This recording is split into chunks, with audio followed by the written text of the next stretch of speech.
going to get things started. So, how many of you knew that this is my 7th of 12 roundtables? Has anyone been going to these longer than me? Haha, I see a couple people.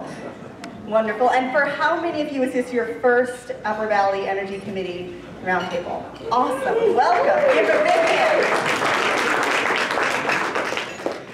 So, welcome. We have a lot of people in the room, and as you can tell, we have changed venues. If you've been here before, we used to have this event at the Monshire. Before that, we were at the Bugbee, and somewhere along before that, we were at the Howe Library. And we just keep growing. So this is we outgrew the Monshire, and now we're at the Fireside. So, what did you think of dinner tonight? Excellent. A step up from our usual cold sandwiches, so we'll try to remember that for next year.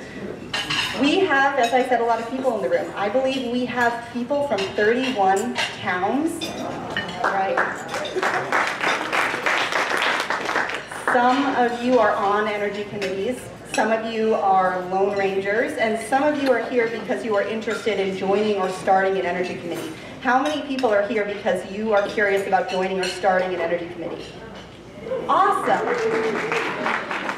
Really glad you're here. Now, how many of you are here and you remember helping get your energy committee started? All right, so these are your resources, those of you who are trying to get something started. Grabbing my notes here. So, a little bit of housekeeping for you. The bathrooms are out here and to the left. You should feel free at any time in the next 3 hours to stand up, stretch, go get a cookie, go to the bathroom. We're not going to have an official break, so just take care of yourselves. And you should have received, sorry, I'm too far from my podium. You should have received a packet on your table in front of you. Did anyone not get one of these packets? All right, great. So you can peruse this on your own time. This is your go-to guide for resources. Your agenda is on the top. We included the handout that we asked you to read ahead of time with updates from all the energy committees in the room. So you can reference that later. It's got contact information on it. We also included for you written updates from all of the partners that you're going to be hearing from later, so you don't have to frantically scribble notes, but there are pens on the table if you want to jot things in the margin. And we have some resources related to our topic of the day, transportation, and we'll get to that a little bit later. So, the final thing I'll say before we get started is a big thank you. We have 12, 13 sponsors in the room who made it possible for us to give you this beautiful dinner for free. These are organizations and companies from our region and beyond who support your work all year round. So let's give them a hand of applause and we'll hear from them in a minute.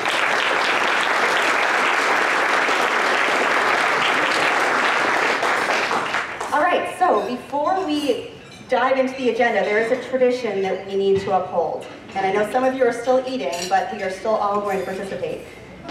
From the very beginning, we have always had the tradition of everyone standing up and saying their name and where they're from, so that we can all put names and faces to voices and get our voices in the room. And I know there's over 100 of us, so this is a little crazy now, but it's still tradition. So we're going to go around, keep it brief. It's okay if you can't hear everyone, and this will take as long as it takes, and after that we'll dive in. So, Joellen, would you do the honor of starting? Certainly. Joellen Courtney, Enfield, New Hampshire. And speak up. Martha Chironi, Enfield, New Hampshire. Mike Keese, Thetford, Vermont. Bruce Merritt, Heartland, Vermont. Jesse Anderson, Thetford, Vermont. Erika Cohen, Thetford, Vermont. Andy Gelston, Grantham, New Hampshire. Shar Osterlin, Springfield, Vermont. Steve Osterlin, Springfield, Vermont. Brian Abel, Springfield. The end of the Springfield contingent, Hollywood. Ryan Hawk, Sharon, Vermont. Sue Kaplan, Lebanon, New Hampshire. John Copans, Montpelier, Vermont. Yolanda Baumgartner, Hanover, New Hampshire. John Chaffee, Lebanon. Pat McGovern, Lebanon. Carla Bruno, Lebanon. Let's keep going around front. Dee? Dee Gish, Sharon, Vermont. Steve Dowling, Andover, New Hampshire. Lisa Hess, New London, New Hampshire. Jamie Hess, New London, New Hampshire. Richard Newgas, Norwich. And videographer, thank you. Jose. Jose Lasso, Bethel, Vermont. Amos Post, East Bethel, Vermont. Doc Bagley, South Stratford, Vermont. Andrew Weibull, Worcester, Vermont. Peter Bergstrom, Rockingham, Vermont. Bill Dunkel from Wyndham, Vermont. Bob Carey, Bethel, Vermont. Tad Montgomery, I work in Lebanon, but I live in Hartland. Susan Hardy, Norwich, Vermont. Bill Bush, West Lebanon. Clifton Beva, Lebanon. Keith Christman, Sunapee, New Hampshire. Mark Blanchard, Orford, New Hampshire. Jen Phipps, Randolph, Vermont. Bill Chitney, Lone Ranger. Sally Baloo, Wilder, Vermont. Kate Greenfield, Hartford, Vermont, and the Regional Planning Commission in Woodstock. John Miller, Orford, New Hampshire. Julia, let's jump over here. Julia Griffin, Hanover, New Hampshire. Marcus Walker, Hanover, New Hampshire. Ralph Mima, Brattleboro, Vermont. Victor Valley from Green Lantern Solar from Cambridge, Vermont. Johanna Miller, Montpelier, Vermont. Bob Walker, Thetford. David Lutz, Stratford, Vermont, also Solar Flexibility. Julia Lloyd Wright, Weathersfield, Vermont. Debbie Diegele, also Weathersfield. Donna Catanzaro, South Sutton, New Hampshire. Kate Stevenson, Montpelier, Vermont. Diane Folds, Windsor, Vermont. Cam Gillett, Windsor, Vermont. Peter LaBelle, Cavendish, Vermont. Jason Rasmussen, Southern Windsor County Regional Planning in Weathersfield, Vermont. Nick Cohen, Plainfield, New Hampshire. John Streeter from Charlestown, New Hampshire. Jacob Turai from Cornish. Bill Cable, Cornish, New Hampshire. Steve Ladd, Plainfield, New Hampshire. Barbara Calloway, Hanover, New Hampshire. Evan Oxman, Plainfield, New Hampshire. Maria Puglisi, Randolph. Ian Hitchcock, Richmond, Vermont, and Vermont Energy Action Network. David Hill, Woodstock, Vermont. Susan Fuller, Woodstock, Vermont. Todd Tyson, Tunbridge, and Free Vermont Radio. Michelle McCutcheon-Shore, Winooski, Vermont, and Efficiency, Vermont. Jim Williams, Sunset, New Hampshire. Catherine Boucherio, Stockton. Henry Herndon, Concord, New Hampshire, and Clean Energy, New Hampshire. Phil Emerald from Plymouth, New Hampshire, and New Hampshire Electric Cooperative. Jessica Kenzie, Claremont, South. Jim Contois, Claremont. Erika Campbell, Office of Senator Sanders, and Evan Waterbury. Frank Melanson from Manchester. Kim Cork from Enfield, New Hampshire, Revision Act. Hope Strickdale, Canaan, New Hampshire. Alice Shorey, Canaan, New Hampshire. Chuck Townsend, Canaan, New Hampshire. Paige Heverly, White River Junction. Bethany Fleischman, Hartford Village. Megan Bunce, Lebanon. Gary Garland, Center of Woodlawn. Gary Durr, Randolph, Vermont. Becca White from Hartford and Sun Common. Andy McLaughlin, Heartland, and Woodstock. Rebecca Gordon from North Heartland. Ariel Arlen from Heartland, Vermont. Carl Chemnitzer from Harlan. Barbara Berry from Woodstock, Vermont. And Zach Roth, Woodstock and Harlan. Phoebe McCosker, Thetford. Chris Webb, Thetford. Andrew Hatch, Washington, New Hampshire, representing Liberty Utilities in the Upper Valley. Ethan Cole, Lebanon. Brett Mellon, Thetford. Mary Bryant, Thetford. Tom Ward, Thetford. Larry, did we get you? Larry Chase, Andover. Did I miss anything? Did I miss anyone else? Great. So I'm Sarah Brock. I'm from Sutton/Warner, New Hampshire, and I run the energy program at Vital Communities, and I know most of you, and you'll be hearing from some of the others of us in the Upper Valley and beyond who support you, so that you can put names to faces and remember that you should be in touch with us when you need help in your local energy work. So, I am going to invite our sponsors to come up in just a moment. There's your 2-second warning, but first, there was a handful of people who showed up early today and helped me with registration and duct tape and cameras. Would you please stand so we can give you a round of applause?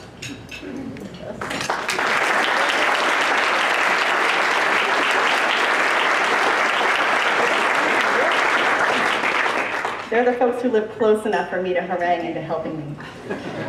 All right, so if you are a sponsor, would you please come on up? I'm going to let all of the sponsors speak to us for less than a minute, just so that you can put a name to a face and get a sense of who they are, what they do, and how you can work with them over the coming year.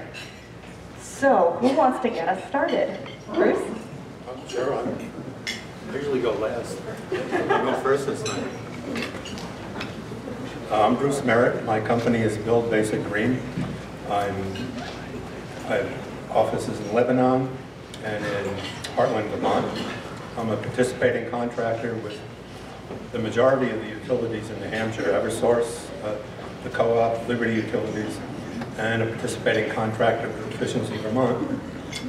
We do energy audits, weatherization work, renovations, additions, and that's essentially it. I've been a contractor for 35 years, and I used to build energy efficient houses, and now I take houses and make them energy efficient. Hi, my name is Victor Beva. I work with Green Lantern Solar. We are a commercial solar developer in Vermont, and we're from Vermont. We have about 60 operating projects, all ranging from 75 kW up to 500 kW. Most of the benefits have gone to the states, municipalities, and the some hospitals and a lot of schools around the areas. We are working on a project in Randolph, and I see some familiar faces on a town dump and a bunch of other unused properties, gravity pits, gravel pits. And, it feels like gravity sometimes. That metering has been going down this year, so keep supporting solar, and thank you for all your work with the state, and put in a good effort for solar and expanding solar in our state. So thank you for your efforts in this room for that. And I'll just add a greeting. I'm Ralph Maima, also with Green Lantern. I work with Vic, and just wanted to say hi to all of you from years past when we've participated in this. We consider it a really important event every year, and I'm all the way down in Brattleboro. My name is David Lutz. I work with Solar Effect Energy. We are based here in Norwich, Vermont. We manufacture, sell, and install our solar tracker, a 16-panel tracker that follows the sun from sunrise to sunset. If you have an open space in your backyard or field that you want to generate lots of power, a tracker is the best way to do it for the lowest amount of money, for the $1 per kilowatt hour kind of thing. So we like to build these. These are built right in Norwich themselves, assembled in Norwich, I'd say, manufactured in Vermont. We have steel from St. Johnsbury. Computer control boxes come from Springfield, Vermont, so these are all very locally produced. Of course, we get modules from Asia and inverters from elsewhere too, but all of this is local money coming back to you. And if you have an opportunity or someone in your town that looks for solar and maybe doesn't have a great option on their roof, maybe this is another option you can check out. Locally owned company here in Norwich, Solar Effect Energy. Hi everybody, I see a lot of familiar faces. My name is Becca White and I work for the mission-driven solar company, SunCommon. We do solar, but I think it's most important for you to know why we do solar, not necessarily how we do solar. And we do solar because we believe that every single person has the right to a healthy environment and a safer community. And we believe that renewable energy is where that starts, and it's how we can build a brighter future. So that's really everything.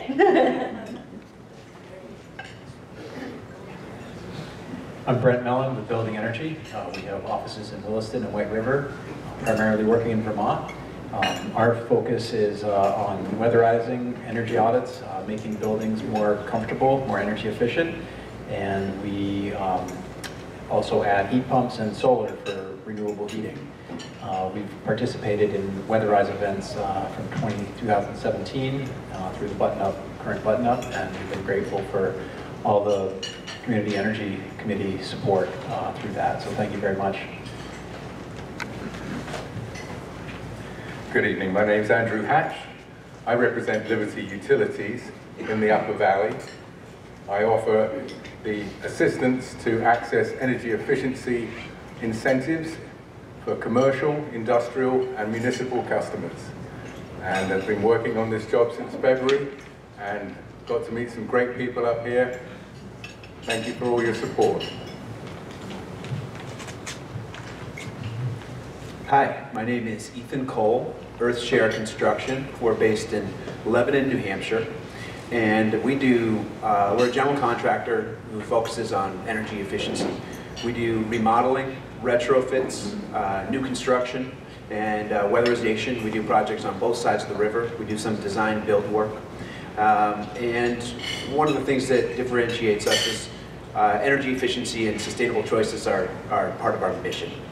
So thanks to all of you for what you do, and thanks, Vital Communities. Hello, my name is Andrew Weibull. I'm the new Director of Operations at Catamount Solar. I was hoping to just ask for your participation for a minute. Could I have a show of hands for anyone who's never heard of Catamount Solar? That's really, really good. However, I don't think I know pretty much most of you, so if you have the opportunity, please come introduce yourself. It'll be easier for me to customize my response to you so I can help you specifically instead of giving you a blanket, ta-da, that's what we do. So thank you so much for being here and have a good night. Thanks, Andy. My name is Amos Post. I am with Integrity Energy out of East Bethel, Vermont. We are a small primarily solar installation company.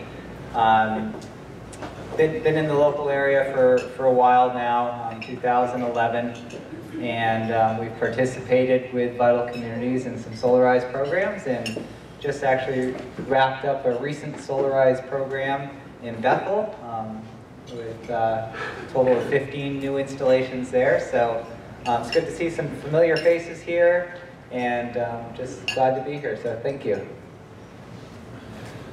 Good evening. I'm Kim Cork, formerly of Energy Emporium, and very excited to announce that we're now part of Revision Energy. So I was the owner of Energy Emporium, and now I'm an employee owner of Revision Energy. It's 100% employee owned, and also a certified B Corp. And both of those things were really important to me as Energy Emporium to ensure that all of my customers would have a good, solid support system behind them as the solar revolution continues. We want to make sure all those systems out there are well supported.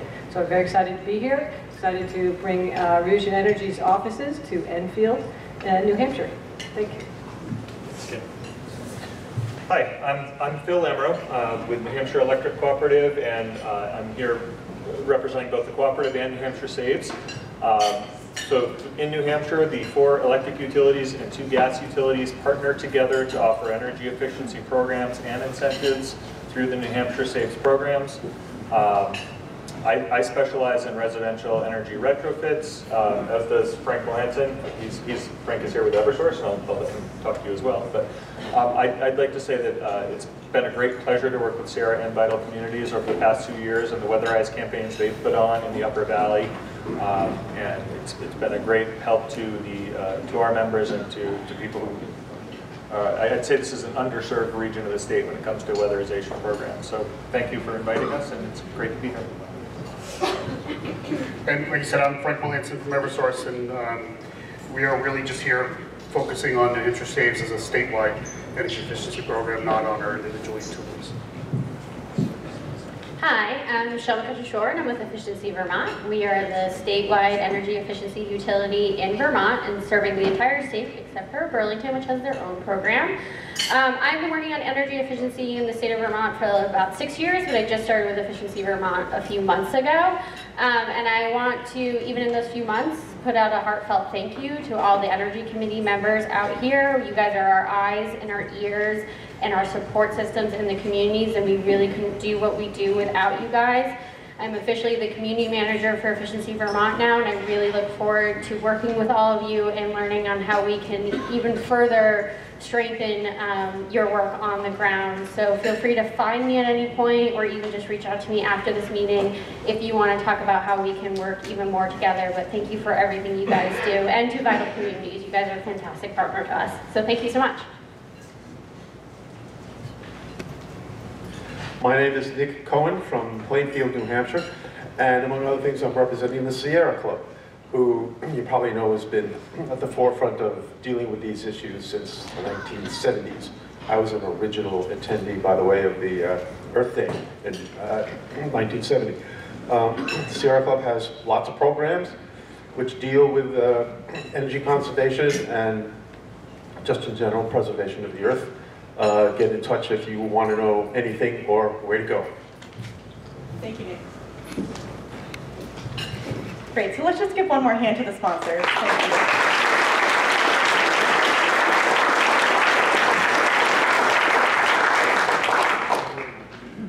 So we are very lucky to have all of these companies who specialize in clean energy based in the Upper Valley. There's one more who couldn't be here tonight. He's sick, Mort Bailey from Lime Green Heat. As many of us know, Mort's been here for the last several years as a sponsor of the Roundtable. They are a full-service pellet heating company based in Lime and serving our whole region and beyond with automated wood heat boilers and fuel delivery and maintenance and that sort of thing. So sorry, Mort, you can't be here.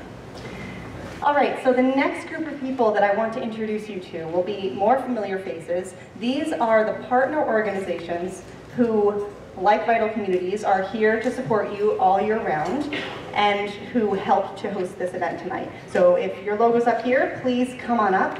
They're each going to talk for less than 2 minutes just to orient you to what you should expect to go to them for help on and how you can partner with them over the coming year. You will find some written resources from each of them, and you should all come up now. This is your cue. You will find written resources from each of them in your packet, so feel free to follow along, but you don't need to frantically take notes because all of the important resources these folks wanted you to have are already in your packet. So, I suppose I can start. Joey asked me to start to model what a good under 2-minute thing would look like. All right. So as you can see, I have a little section in here. So I'm Sarah at Vital Communities. I hope that most of you know who I am and how you can get in touch with me and my team. You know Bethany and Paige in the back, please wave, from our Transportation and Energy and Climate Adaptation team. We have an office in White River Junction. We're there every day, so you can always come visit us. You can reach us by email or by phone, and our job is to support you and help you get things done in your community around energy, transportation, and now also climate adaptation. You know we're running weatherization campaigns, we run climate adaptation work groups, you can find all sorts of other things, and you'll hear about our transportation program later. But please don't be shy. If you have a question or you wonder if it's something's been done before, call us before you go banging your head against the wall, because we probably know the answer. All right, less than 2 minutes. Go. Thanks, Sarah. I'm John Copans. I work for the Vermont Council on Rural Development. I direct a program called the Climate Economy Model Communities Program. The Vermont Council on Rural Development, our sort of core role is to help Vermont communities rally together, identify priorities, and move those priorities forward. We're really a facilitator organization. We facilitate community conversations and some statewide conversations. And for the last 3 or 4 years now, we've been facilitating a statewide conversation around what we call the climate economy. And we, for the last 2 years, have brought that conversation to communities in Vermont through the Model Communities program. So the key thing is we're always interested in talking to other towns about participating in this program. We've done some work. There's a lot of folks from Randolph who have participated in this program. You'll hear from them later, but if you're interested, talk to me. Thanks.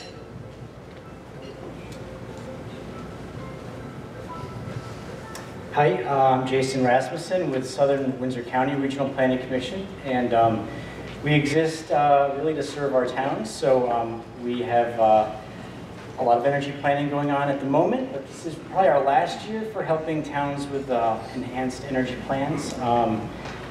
So get on board if you're not already on board with that. And we, over this past year, our regional energy plan was finalized, adopted, and then the Department of Public Service blessed it. So I guess we're now in the realm of having a substantial deference in the PUC world. So we'll see how that goes. Let's see, we also did try to encourage, transportation is a tough nut to crack. So one of the things we're working on is we have a regional bike route map that's trying to just encourage people to get out there and use their bikes a bit more. And we are also working on an active transportation plan and a few other things like that. But bottom line is we exist to help our towns, and we try to support our energy committees as much as we can.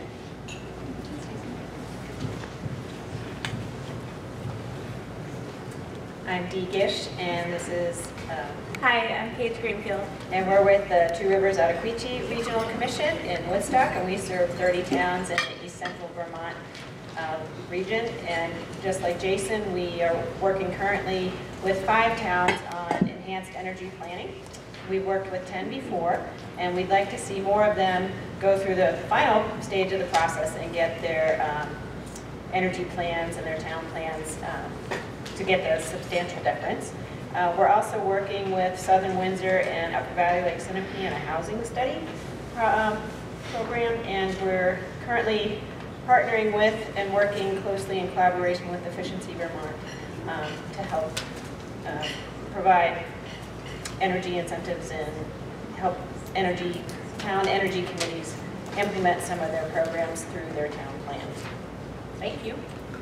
Oh, and I'd probably just quickly say if your energy committee has run into problems and needs specific maps or something else for renewable resources, you might have needed to contact us. So just know we're also a resource for mapping that if you haven't used us before. We're Two Rivers.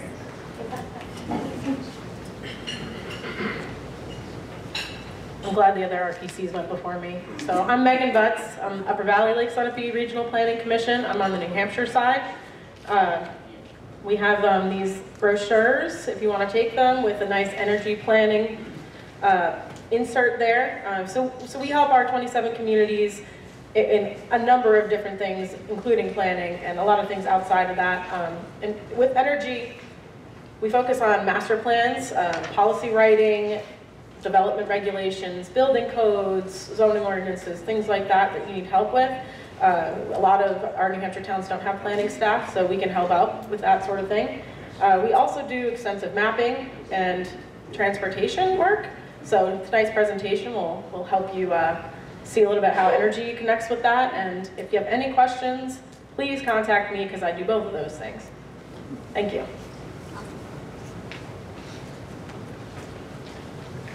Hello, I'm Henry Herndon with Clean Energy New Hampshire, representing the New Hampshire Local Energy Solutions Work Group. The Local Energy Solutions Work Group is all about providing technical assistance to energy committees, cities, towns in the state working to implement energy projects. And a lot of what we do is try to spread the lessons from leading communities to other communities and regions. So, for example, I got my start running solarized, weatherized campaigns in the Seacoast region, sort of building off of the model that you all set here in the Upper Valley. And in 2018, spread that model to other parts of the state, building capacity in the Monadnock region. And this year, we have funding to hire a new staff person. We have them a new staff person who's going to be serving Coos County in particular, working to build capacity at the municipal level and implement energy projects.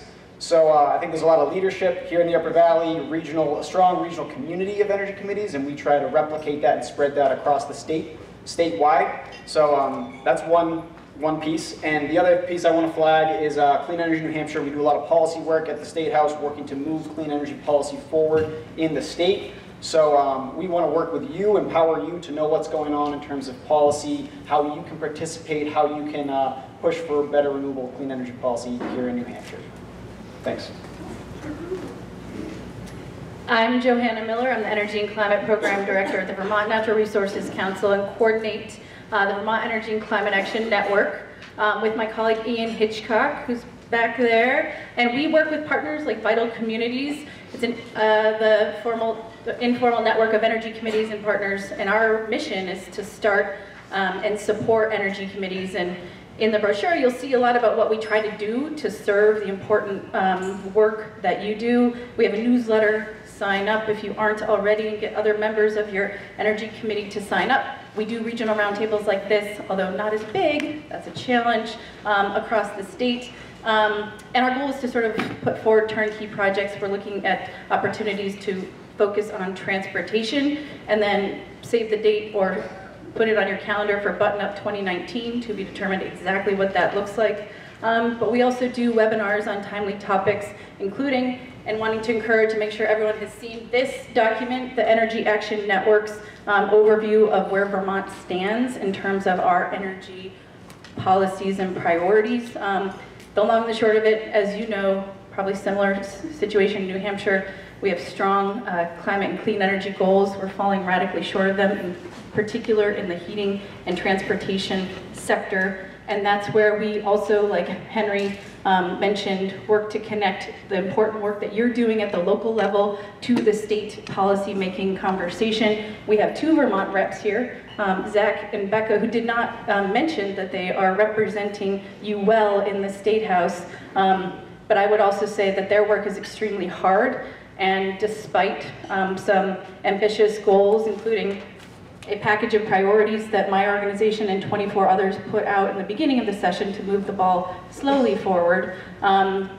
There's not a lot that's going to happen this legislative session in terms of the scale of the investment needed, but more money for weatherization and electric vehicle incentives for, including to serve low-income Vermonters. Those are some success stories, but the long and the short of it, we have far more to do, and the important work at the local level, I think both in New Hampshire and in Vermont, needs to be informing and supporting really bold leadership at the legislative level, because we have a long way to go and the opportunity is so significant. So please make sure that you sign up for our newsletter, and also to keep Vermonters abreast of what's happening or not in the State House. We do a weekly climate dispatch from the State House, and you can find a link to that in the program. Thank you.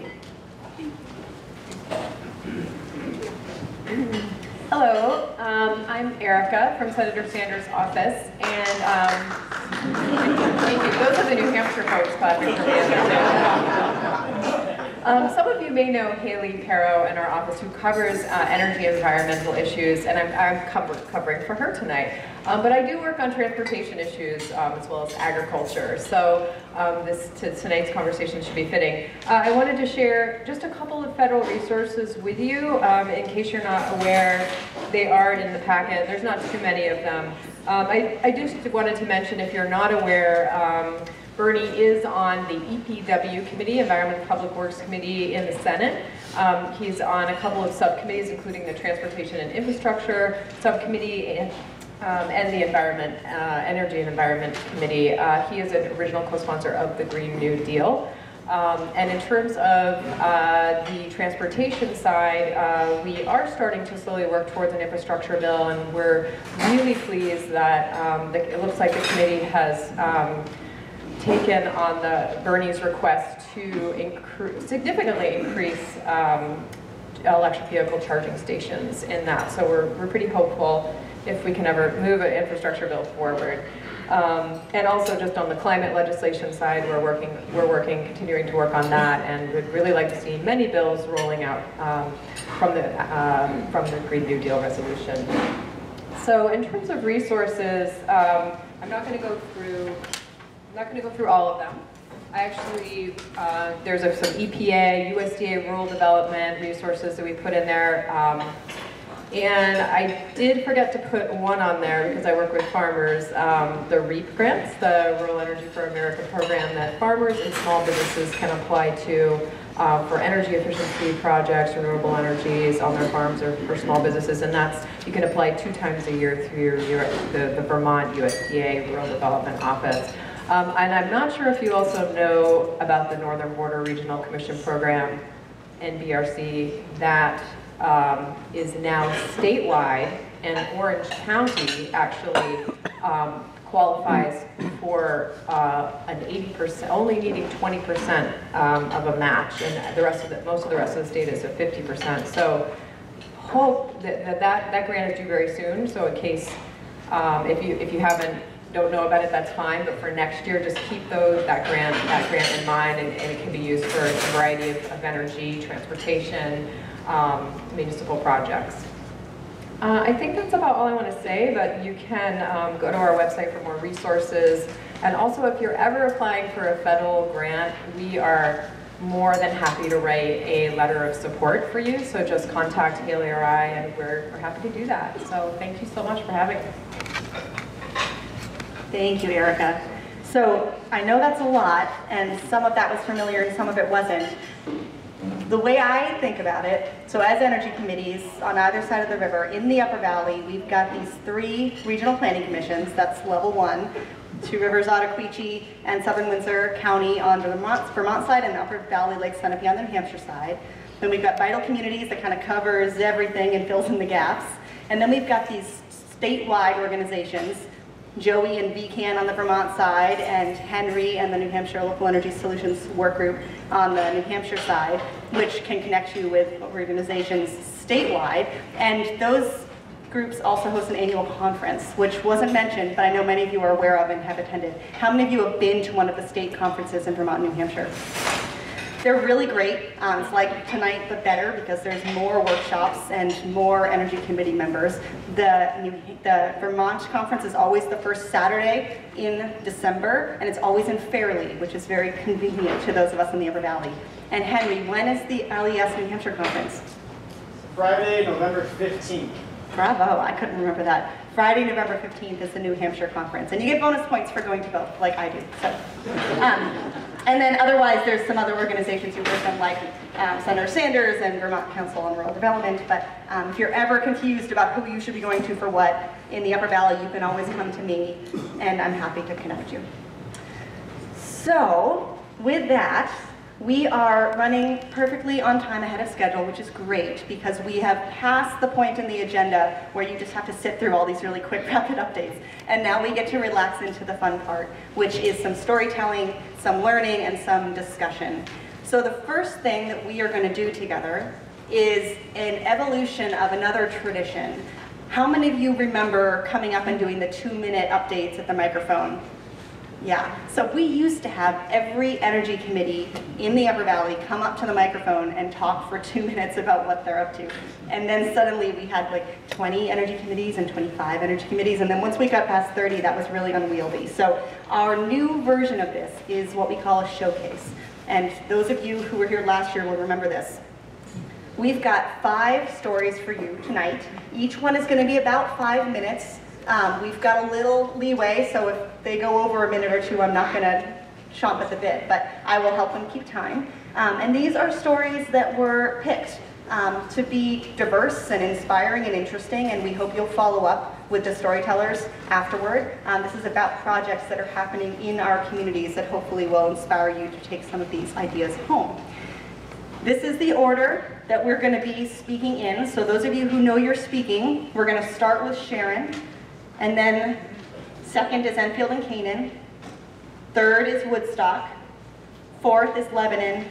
And fifth is Randolph. So make a mental note of where you are in the lineup. I've got your slides all ready to go, and I see our first speaker is ready. So I would love to introduce Ryan Hack from Sharon to be our first storyteller. Ryan. Press the forward button. I'm going to use that extra minute. Okay. Oh, and I forgot to mention, I've got these little yellow cards. So I'm going to be giving him time warnings, and I'll be sitting right up here. And that goes for the rest of you who we're talking to. I'll let you know how much time you have.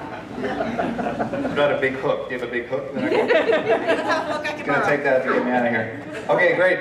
Thanks a lot for having me. My name is Ryan Hawk. I'm the chair of the Sharon Energy Committee, and I'm really glad to have the opportunity today to talk to you about some work that we did last year, which was a survey of residents in our town, specifically geared towards energy, a little bit of transportation, and also was really just done so that we as an energy committee knew what do our what do the residents need? What are their energy priorities? And so to do this, we received a grant from the New England Grassroots Economic Fund, and that grant was really crucial in pushing everything forward. And what was so crucial about that was we were able to hire an employee to perform some of these critical survey functions like printing and going to the post office, and most importantly, data entry. And so with that, we were able to distribute surveys. We had the most success with survey response at town meeting and with direct mailing. And we took advantage of that direct mailing to also include some information about Act 174, and we're starting to go through enhanced energy planning talks with the town, so we wanted to have people informed for that. And we did have an internet version of the survey that was written by Ian Hitchcock. I saw him over there. Thanks, buddy. Did a great job. So with that, I took the survey results and produced 4 separate reports ranging from heating, fuel, to weatherization and energy priorities to kind of regurgitate the information back to the to our residents. And we presented the results at town meeting 2019 and also distributed them on the listserv, and they are forever available on the internet. I'm sure this presentation will be available. Yeah, so the links are there. Okay, so let's go over some basic results here. We did get 41% of the households in town of Sharon to respond to the survey, which we were pretty happy with that. That's quite good in terms of survey response. Almost all of them were homeowners, and I'll also just point out here that the average age of a home in Sharon was built in 1960, and the average size of a footprint of a home is just over 2,000 square feet. Okay, so first we have heating. So in Sharon, over 50% of our residents use oil or propane as their primary heating source. Almost 45% of residents use wood, some form of wood heat, as a primary heating source. Now, as it goes for cordwood, we did see that with newer stoves, EPA certified stoves, and also with weatherization, we did see cordwood usage go down, which is what we expect. But, it's nice to see expected results. And also we did find that there were a good chunk of households that are using wood as a primary heat source but do not have EPA certified stoves. They have old, inefficient stoves. So that's a direct improvement that we can help move along in the future here. So next was weatherization, and about 1/3 of respondents indicated that they had completed weatherization. I think that's really high. And I think the reason it's high is because we did not define what do we mean by weatherization.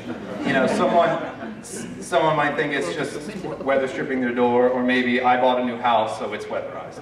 So I think that number is a little high, but nonetheless, of those who had not weatherized their home, 70% said that weatherization was the #1 priority. That was their #1 energy priority that they wanted to accomplish. So that is one of the things that helps direct our Energy Committee efforts of how can we directly help our residents. What do they need? What do they tell us they need? We also found that older homes built before 1960, 80% of those are not weatherized.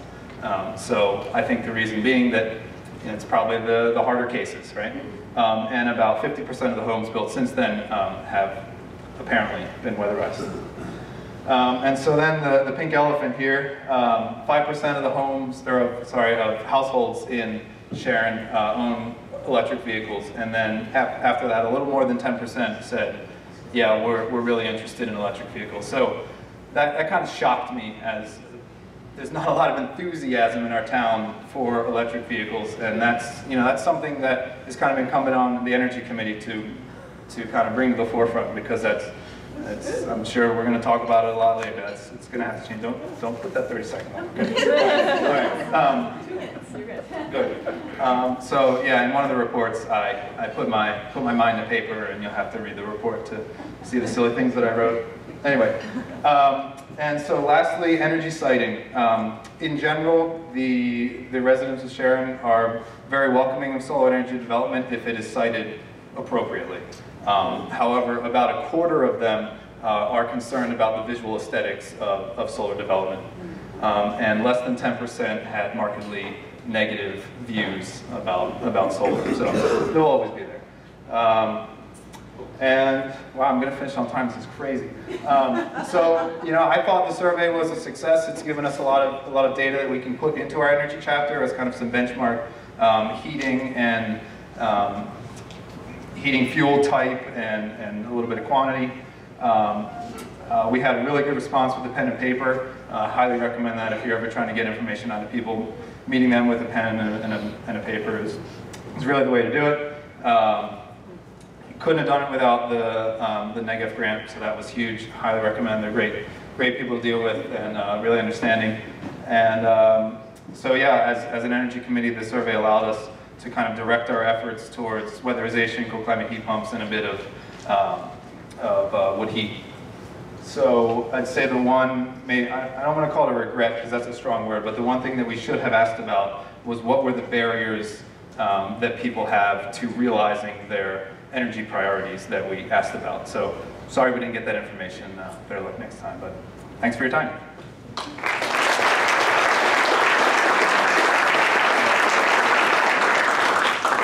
Thank you.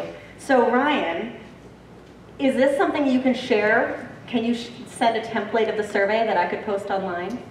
Yeah, absolutely. It's on that link. You can so it's find all the on that survey. link. Great. So I'm posting Ryan's slides, and if you want to find the template and all the data, you can go. It's already up on the website. You can go at vitalcommunities.org/energy roundtable and find all this information.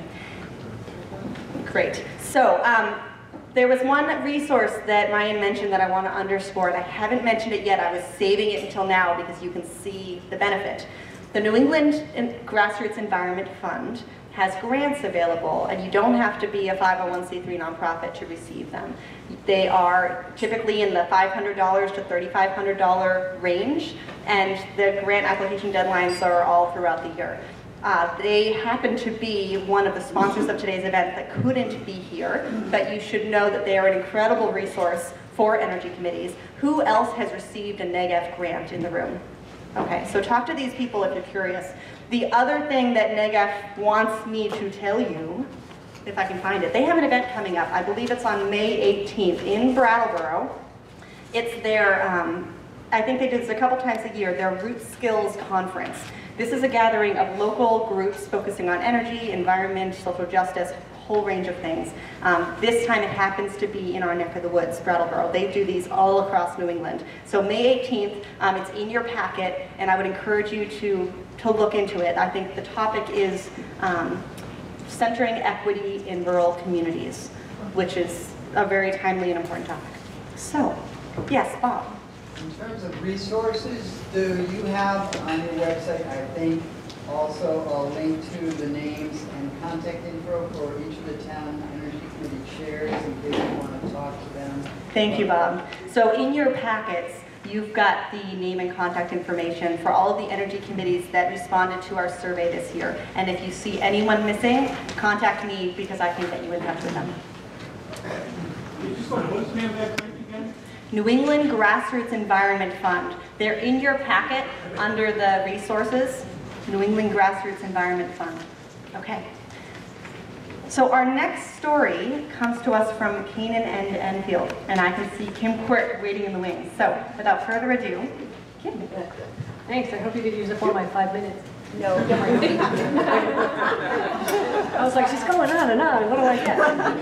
So Kim Quirk, the Energy Committee from Enfield. One of the things that we found in Enfield, and many of you might find in your energy committees, is the problem of understanding of getting a sort of education, just the general education across to your residents. What does it mean to not idle? What does it mean to remove some street lights? What does it mean to weatherize or solarize? And there's so many questions out there.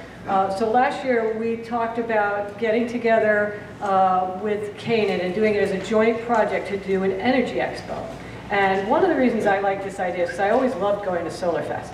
You have a whole day and you can go and pick the workshops you want to go to, and some of them are advanced and some of them are sort of beginner level, and it addresses a lot of things. And so that was the idea, was to come up with an expo that would really address the education that's missing. And actually the survey that we just talked about gives us a good idea in your own town as to what kinds of things people want to know or don't know enough about.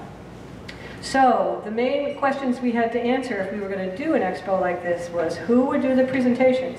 Who could help us get credibility so people would come?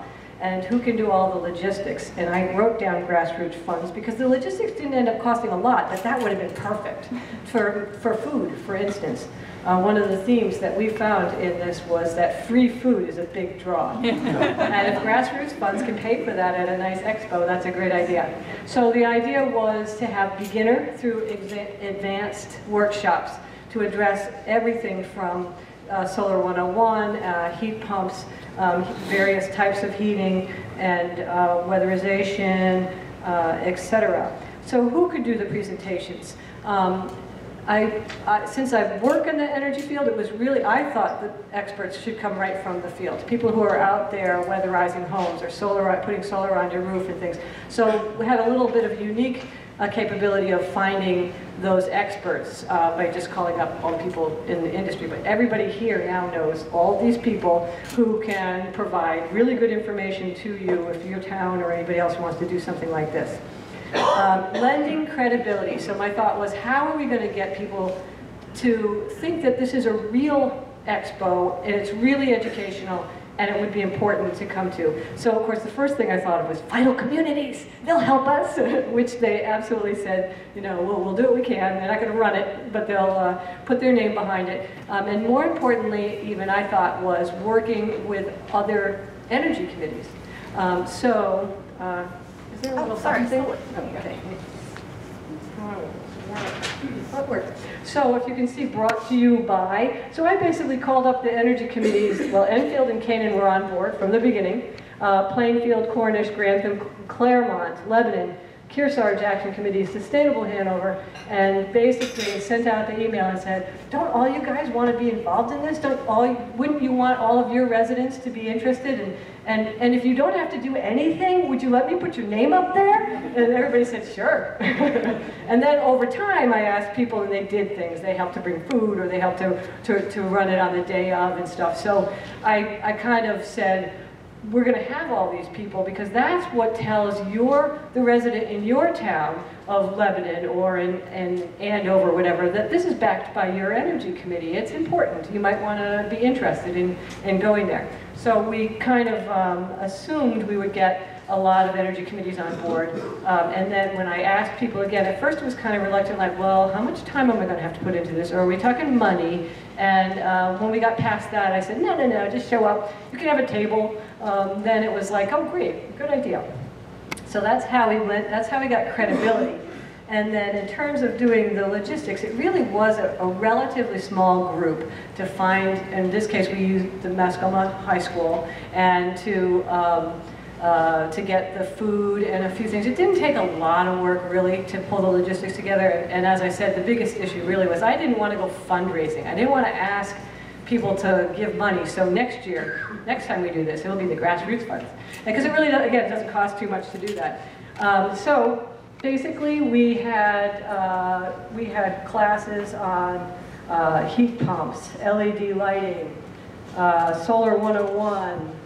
Some of the other ones. These are just pictures. We did an off-grid workshop. People got to talk about living off-grid. Is that something you want to do? And that was actually a pretty popular one.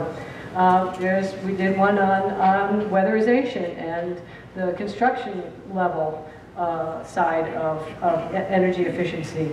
Electrify everything. What's the benefit of turning your heating system into a heat pump? That kind of thing. And there's a button-up. Actually, it was really good to also do a button-up along with this because the button-up group will help do some of your advertising as well. And then, of course, a free lunch. So that helps a lot, and thanks to Henry, who did our keynote speaker there from, well, what was at the time New Hampshire Sustainable Energy Association. So would we do it again, or if anybody else wants to do it? I think this is the type of thing where it would be fun to do it again. But I don't think we need to do it every year. I think every couple of years the technologies change enough, and if we get people to come in and tell you what's new in inverter technology, what's new in batteries, that's going to be the kind of thing that, and then always have the Solar 101 so that people who are just getting started have a chance. So yeah, I'd be excited if anybody in this room wants to think about it for next year. That could be fun. Thanks.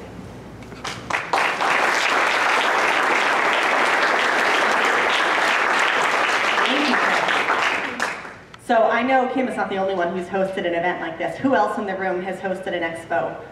Yeah, I thought so. I know Kearsarge has done this in some other regions. So I think the bottom line here is don't do it alone. And one of the things I didn't mention at the beginning, and I'll mention now, is that when you signed in today, you noticed there was a little opt-out section. There's two things I'm going to do for you. One is send all of you contact information for everyone else who is in the room here tonight, unless you opted out, so that if you talk to someone, you couldn't remember their name, you can look them up and maybe follow up. The second thing I'm going to do for you is enroll you in the community energy discussion list, which many of you are already signed on to, but if you're not, I'll make sure you are. This is a discussion list just like your town discussion list, but it's for energy committees and other people who are working on local energy projects. We don't use it as much as we should. So if you are going to host an expo, or you have a question about a thing and you wonder if someone else has some experience, you can use this listserv, and other energy committee members from across the region can respond to you directly. All right, so next we have Zach Ralph from Woodstock, who's going to talk to us a little bit about low-income weatherization. Yes. Thank you, Sarah. And hello, everybody. I'm a little overdressed. My mom always said it's better to be overdressed than underdressed, though. As somebody else, Joey mentioned, I'm at the State House, so I was just running down to be here to hang out with my favorite people. It's way better than talking about land use clauses. So I'm the program director for Sustainable Woodstock. We're a 501c3, so we're a little bit different than a lot of the other energy committees, and we actually are a regional organization representing about 5 towns. And we started a program called the Low-Income Weatherization Program a couple years ago. And just a little background about why we decided to do this and why you might consider looking at low-income projects as well, is that this is the low-hanging fruit. Oftentimes these are the largest energy-consuming houses, and a lot of them are receiving fuel subsidies as well. But we also realized that there was actually a lot of programs in the state already that helped low-income families, and it was a matter of just helping them navigate the system. So that's where we started. But also realizing there's a lot of efforts out there, and we didn't want to replicate something, or, you know, what is that expression, the road to hell is paved with good intentions. We didn't want to be one of those organizations. So really the first year was about understanding how we can fill the gaps, and so that's what our program is. So this is sort of the outline of how our program works. So we identified who needs to weatherize. This is the low-income family. We did public events. Efficiency Vermont has a lot of really great workshops, in particular mobile home weatherization programs. We did a mailing we identified mobile homes in our area based on the grand list and sent out mailings to all those individuals. We went door to door and hung up door hangers. We created a low-income local weatherization guide, and obviously our biggest way that we get the word around is word of mouth. And then the person gets in touch with us. We help them calculate their BTUs per square foot to help them understand why they might need to weatherize. And then we conduct a home visit with them, look at the different programs that exist. Most importantly, we work to be an advocate for them. And then we also help them with financing, including a Sustainable Woodstock grant. And then after that, once the programs are complete, we fill the gaps, and I'll go a little bit more detail into that. This is Rob Kidd from Energy Action Network at a button-up event a couple years ago, friendly face. So we had this So we would conduct a home visit, which is essentially just a conversation with the homeowner to talk to them about what's going on, what are their concerns, and myself and a contractor who has weatherization background and who actually worked with covered home repair would actually go into the home and we would walk through the home with them and look at the different ways and their concerns, and to get a good idea, sort of a comprehensive look at what their project might look like. And then we connect them with a number of low-income programs. And so many of you are probably familiar with these, so I won't go into them. But there's the Mobile Home Replacement Program through Efficiency Vermont. There's Covered Home Repair, which is based on White River Junction. SEVCA, which is through the Weatherization Assistance Program. And then I also put up the Home Performance with Energy Star program, which is an Efficiency Vermont program as well. So we look at all those different programs and we figure out what is the best program that works for them. And a lot of times we are actually helping them make the applications for SEVCA as well as covered home repair. Because a lot of times there's an immediate need that we want to fill, such as winter is right there and they have a broken window. And so cover can help with that, but SEVCA is more long-term. So a lot of times we were working with multiple organizations. And one thing we realized was that a lot of low-income families, they are aware of some of these programs, but a lot of times they don't, there's a lot of pride. There is a lot of pride there that they want to do this on their own. And so giving them the incentive to actually move forward with this process and explore these programs to see what might work for them and to realize that this isn't a handout, this is something that really helps people. And ultimately, we work our best to be an advocate for them. So we are calling SEVCA, we are calling Covered Home Repair, we're calling Efficiency Vermont, we're calling their utilities to gather energy information for them, figuring out why maybe the application stalled, and then working with the homeowner to get the right paperwork, things like that. So a lot of times people get hung up on very small things. And so by being an advocate, working with them every step of the way, we can help get past some of those snags. So being an advocate in this program was probably the most important aspect about what we can do. We also have money, which is helpful. So our goal with this was we wanted to weatherize low-income houses at no cost or really low interest financing, depending on people's income. We are not in a circumstance where we're verifying income, so we depend on these other organizations to verify income for us. So Covered Home Repair and SEVCA, in order to actually participate in these programs, you have to go through their income verification project. So we identified a number of low interest financing for for individuals that are in low income situations. The Heat Saver Loan, the Home Repair Program, the NeighborWorks of Western Vermont Energy Loan. There's also the SECU, and then a number of local funds, including in Woodstock, the Faulkner Fund, the Woodstock Foundation. There's also Neighbors Helping Neighbors. These are across the state.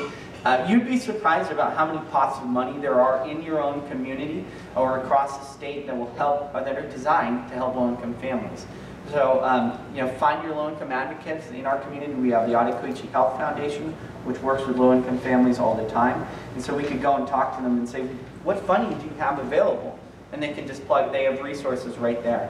So work with the organizations that already exist. So then, after we've gone through all this, Covered Home Repair, they come in and put plastic over the window. SEVCA comes and they spray foam the attic or the basement. And then there's an issue. There's something that didn't get done, and that's where Sustainable Woodstock steps in. So we received a grant from a private philanthropist, and as part of it, was a $12,000 grant. And part of this grant program is we offer up to $1,000 for qualified projects. And so these projects might include a number that we've worked on. We worked on a log cabin, and it was a 50-year-old log cabin, and it's sunk in the middle, so all the windows were sort of bowed in the middle. We couldn't replace the windows, not that we necessarily wanted to, but they needed to be. So what we ended up doing, we found a company out of Texas that makes magnetically sealed interior storm windows. We bought 7 windows for $700. We used our volunteer contractor, built frames on the inside of this person's home, and installed 7 magnetite windows, interior storm windows. On another occasion, we helped replace somebody's stove that broke right before the winter time. And on another occasion, somebody's hot water heater had exploded in the middle of the winter time. They no longer had water, and their floor was soaked in water. So we came in and we ripped up carpets, we replaced the floors, and we installed their hot water heater. So that's filling the gap. And that's the end of my presentation, so thank you.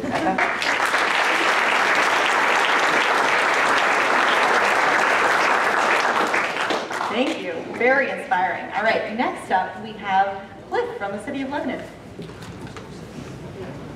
Hey, good evening. Just going to overview some of the progress we've been working on, trying to kind of catch up and move ahead with our energy and climate action. The big thing that was new for us last year is that the city hired a full-time energy and facilities manager, Tad Montgomery, who I want to recognize again if he'd stand up. Because Tad has been of enormous help in kind of getting us moving on so many of the things we wanted to get done. Initiating numerous energy audits in city buildings. We've got a number of energy efficiency projects developing as a result of that, and other initiatives. We had a solar subcommittee that had been looking at sites for solar. We finally, working with Tad, got out a RFP last fall, and with DPW staff and LEAC volunteers, we reviewed 6 good proposals and selected Revision Energy for a proposal that's pending. It's going to the City Council shortly to install about 3/4 of a megawatt of PV at 8 different sites in the city, which will supply about 20% of the city's own loan, about 1 million kilowatt hours a year, with a PPA that for a minimum of 5 years or long. It could go much longer, but we have an opportunity to buy it out at that point. Our DPW is about to issue a landfill gas to energy RFP. Last fall, LEAC member John Chaffee had gotten a New England Grassroots Environmental Fund grant that helped organize a business energy innovation conference right in this room here. And that had a pretty good turnout and started to engage some of the business community in trying to get to a better energy. And that helped lead to Liberty Utilities engaging Andrew Hatch, who introduced himself earlier, to specifically do outreach to businesses for energy efficiency. Another big thing we've been doing is connecting our local efforts with state legislative efforts. Last year I talked a little bit about what we were trying to do with municipal aggregation. We saw that the statute in New Hampshire was not particularly workable. So working with the Conservation Law Fund and Clean Energy New Hampshire, we worked on updating that statute. That has gone through the Senate with a unanimous vote and is in the House without opposition. It would allow opt-out choice for what's often called community choice aggregation. There's 1,200 communities across the country that use this kind of municipal aggregation to advance their local energy goals. And some very innovative things happening that we hope we can do in New Hampshire as well. The city also adopted a policy for outdoor lighting and is now in the process of considering streetlights to discontinue. We just had our first public meeting on that last night. The council in the fall approved a capital improvement program project to convert over 800 streetlights to LED with dark sky friendly lighting. We did kind of get hung up working with Liberty Utilities, although they said they were going to try to make it happen, but it's been a long road. And so we asked our local state senator to introduce legislation. Senator Hennessy did that for a bill that would require the PUC to allow municipal ownership of LED street lighting, including the use of smart adaptive street lighting with networked lighting controls. And that passed the Senate, and it got a 19-to-1 vote. It'll be on the floor of the House tomorrow morning.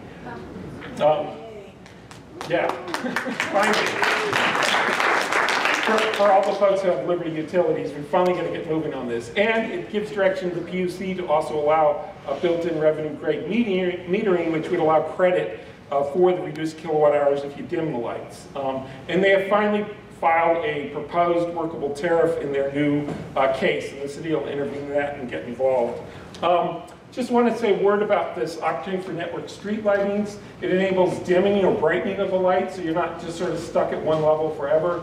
And a whole lot of other apps potentially, because they do create sort of a mesh network that can support other applications like interval metering, EV charging stations, public EV charging stations, traffic management. Portland's had a lot of success at reducing idling time through using their street lighting network to improve traffic flows. And speaking of EV charging, I wanted to shout out to Megan Butts, who's chairing our new EV subcommittee. And so that's another initiative that we are working on. Sort of coming out of also working with Liberty Utilities in their proposed battery pilot, which has had the largest sign up from Lebanon because we kind of publicized it for them. We worked with them to develop a time of use rate, which will be the first in New Hampshire. And I just want to point this out because they're also proposing this for an EV charging tariff. The average rate last summer was 16.4 cents, the variable rate for residential customers.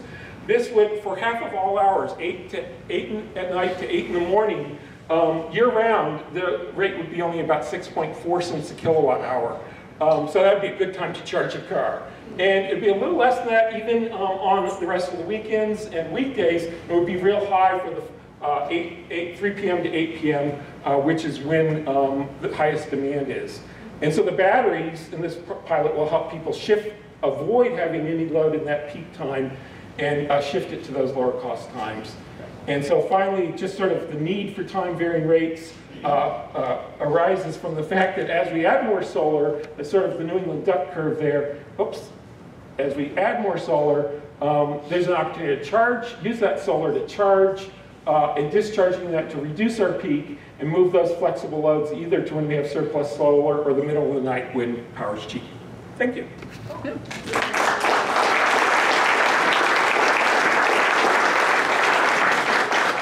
Thank you, Cliff. We are very fortunate to have someone as knowledgeable as Cliff in duck curves and other things. So if you've got duck curve questions, now you know who to talk to. And finally, our final story of the evening is from Randolph. Gary, come on up. I'm running it for you. I'll run the microphone if I can. I'm here to talk about the Climate Economy Model Community Program. Randolph became the third climate economy model community about a year and a half ago. And John Lutz, father of David Lutz, and I went up to see John Cohen, and that started the ball rolling. And on March 2018, we learned from John that we had been selected. Next slide. 4 task forces were formed.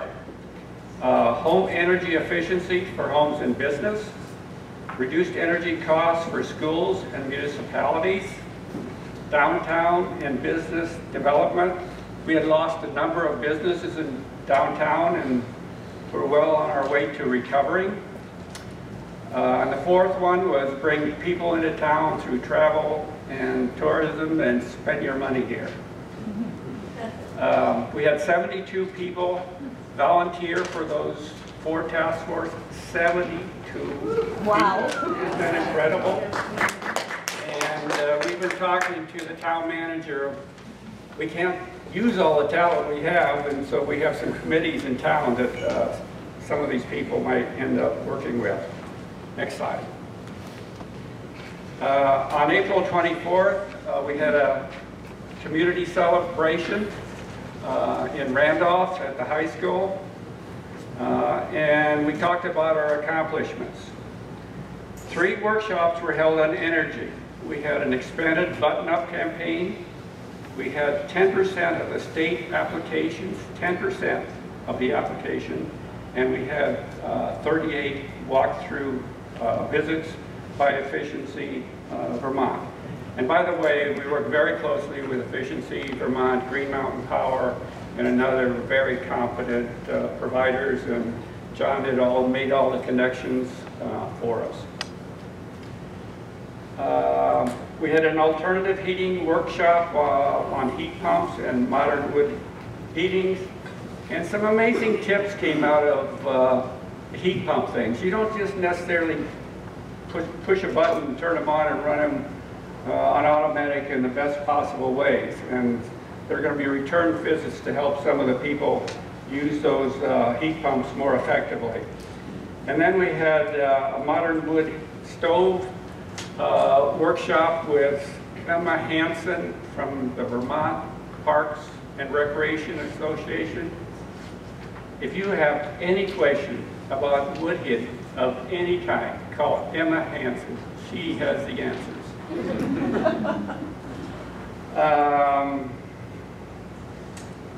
We hired a full-time business development manager, full-time, 1 year paid manager. We have been trying to do that for 10 years, as long as I've been there. And as a result of the R3 program and the Economic Really Development Group, that was accomplished, and the man has been on the job for about a month now. A new hotel at Exit 4, a hotel, likely a Hampton Inn, is expected within 2.5 years. Expected. The developers are there, they want to do it, but we still have to go through the hoops, public meetings and all that kind of thing. It's not over until it's over, but we think we're going to get a hotel up there. Sam Hooper, a young man among the amazing Hooper brothers, we have 3 of them in town, bought the Green Mountain Glove Company about a year ago. And it had a coal furnace, coal. It was put in, I think, in 1930. And we were able to bridge the gap between Efficiency Vermont and Sam. He has it in, they just tested it out. He was spending $15,000 on energy a year ago. He expects to spend $3,000 this year. What an incredible accomplishment. What's the secret to our success? We have some incredible people in the Randolph region, and we found more incredible people as a result of this progress. And now we're planning what we're going to do for the next 2 years. We did one of these about 10 years ago, and the moment VCRD left, it left, and there was no leadership, and that's not going to happen this time. The other thing that I want to thank John Copans for, who's an amazing talent. In the meetings we had, 30 seconds, I can do that. John has an incredible talent to bring even the shyest person into the conversation. I've learned so much from John. And we managed together to get around most all the roadblocks, John? Pretty well? We're getting there. We're getting there. Okay, thank you.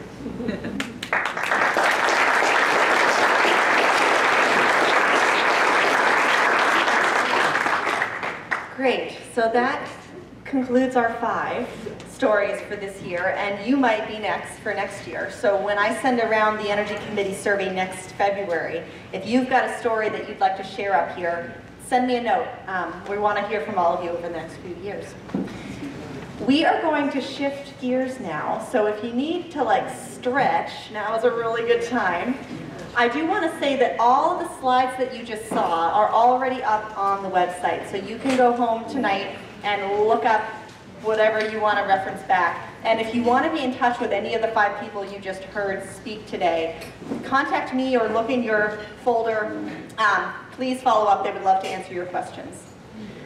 So while you're stretching, I'm going to introduce our next speakers. And if I stretch, I meant stretch, not leave. I'm going to introduce our next speakers. So, as many of you know, Vital Communities has, for the past 15 years or so, run the Upper Valley Transportation Management Association, which is a really unique group of transportation providers like Advanced Transit that runs the bus, the free bus in our region, and regional planners like all the planners you saw in the room today, and municipalities including Hanover and Hartford and others, and many of our big local businesses who need people to be able to get to work. And we all work together, and Vital Communities coordinates this, to focus on making our region more sustainable from the perspective of transportation. And when we asked you what you wanted to learn about this year for this year's roundtable, you said you wanted to learn about transportation. So I said, Bethany and Paige, help. And they said, okay. So they are going to walk us through in the next 30 minutes or so some background about what we mean when we say sustainable transportation and what communities are doing to make a difference in our region around transportation. And then we're going to spend about 30 minutes actually talking to one another about this topic and trying to get a sense of what we could do moving forward. So without further ado, now that you've all had a chance to get your coffee and brownies, I'm going to invite Bethany and Paige up here to get us started.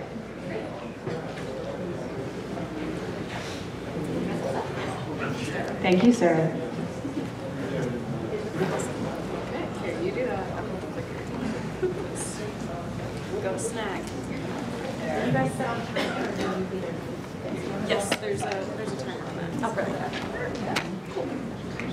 Okay, so we're starting at 2:37. So we've got till 3:07. I'll do it. Okay. Thank you all. I'm Bethany Fleischman, and I'm the Transportation Program Manager at Vital Communities. It's been exciting to hear all the work that you are doing. I know some of you already because you are working on transportation things, but I'm excited to be here because I see a lot of potential for grassroots work on transportation by people like you. So it's a natural partnership, and I'm excited. And here's Paige.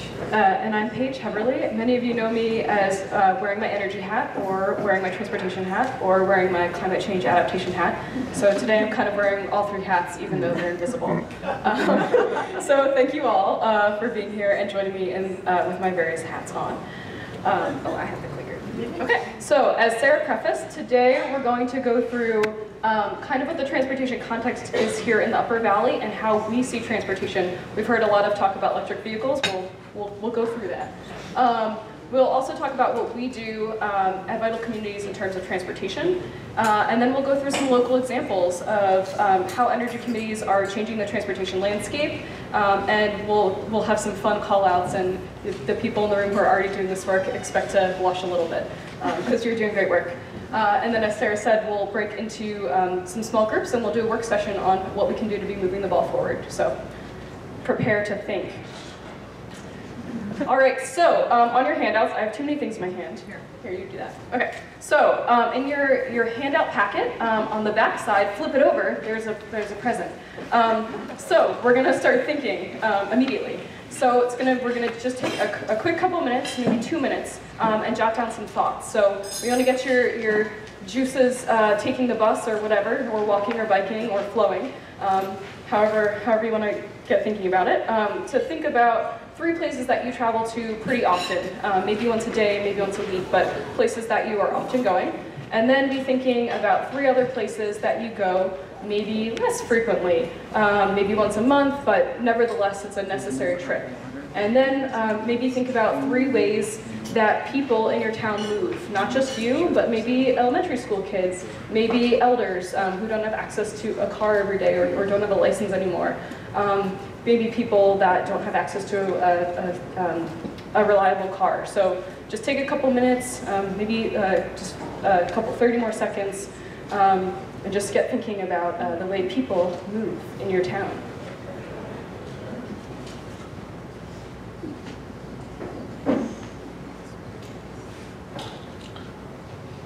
There will be a test. But it's a fun test.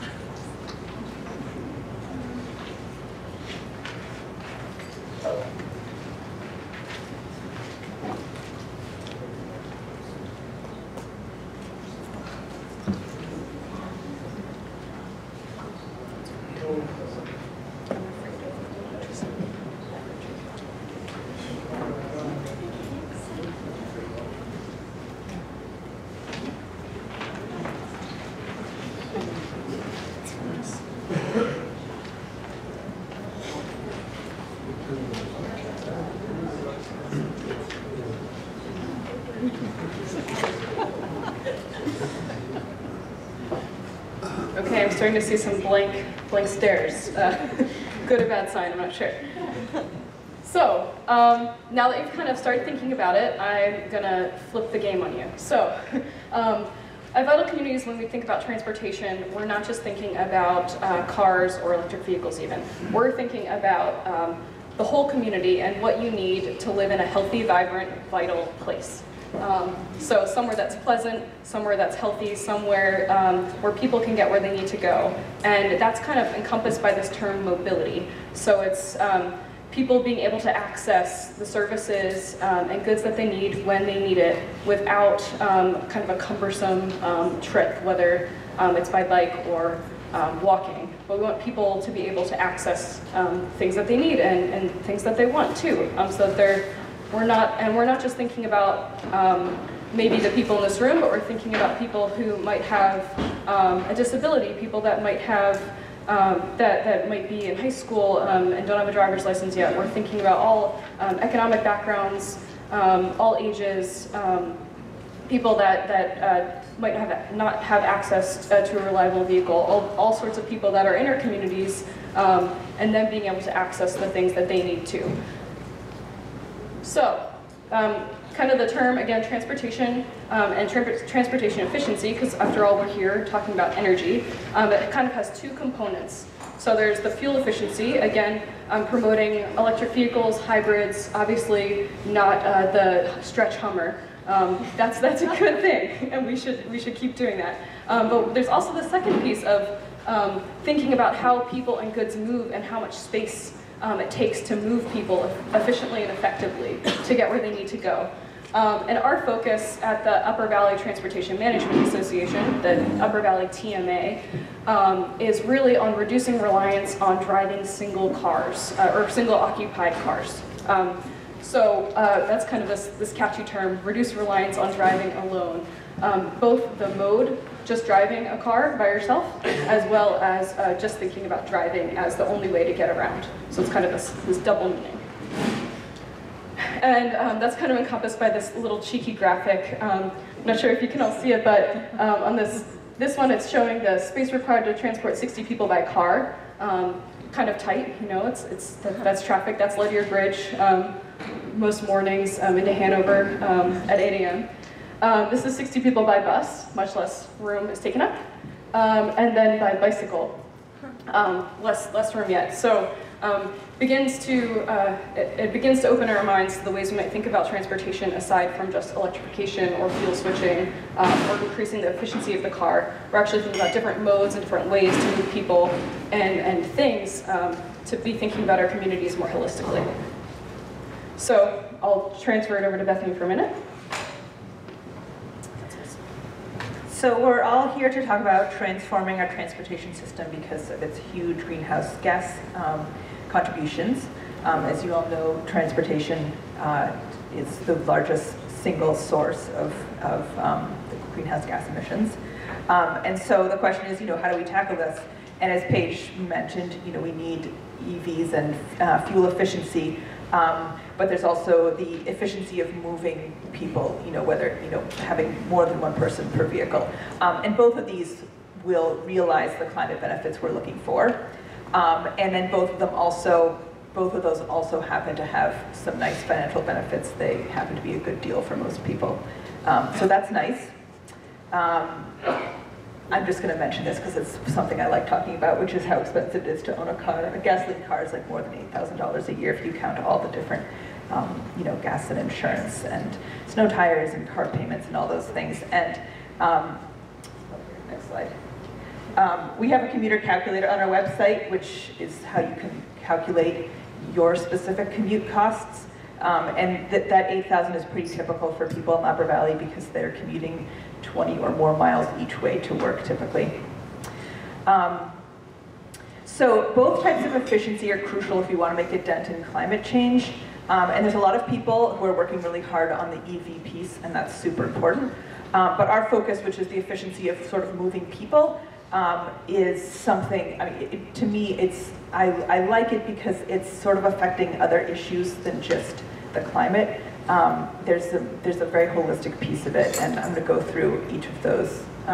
So here we've got climate benefits and financial benefits for both, looking at fuel efficiency, and then also the efficiency of moving people. But you have these other ones, these more people-centered benefits: health and well-being, social cohesion, better land use planning, improved mobility, when you're incorporating the whole picture.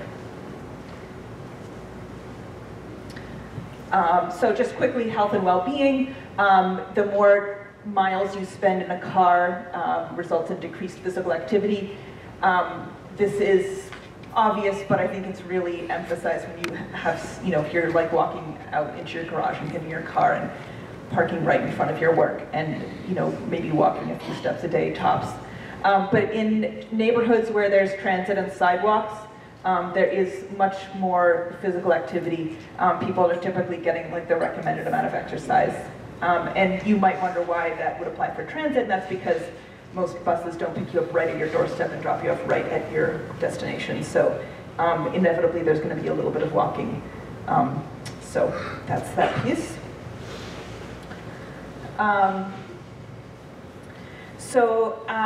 Social cohesion is another thing that kind of comes out of the work we're doing, which is changing the way people get around.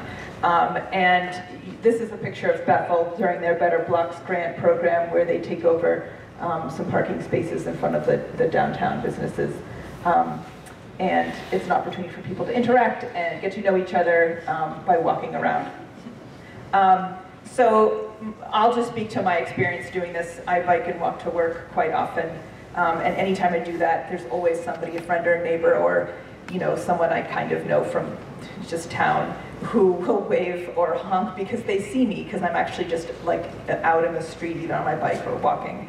But if I'm in my car, no one notices me because my car looks like everyone else's car.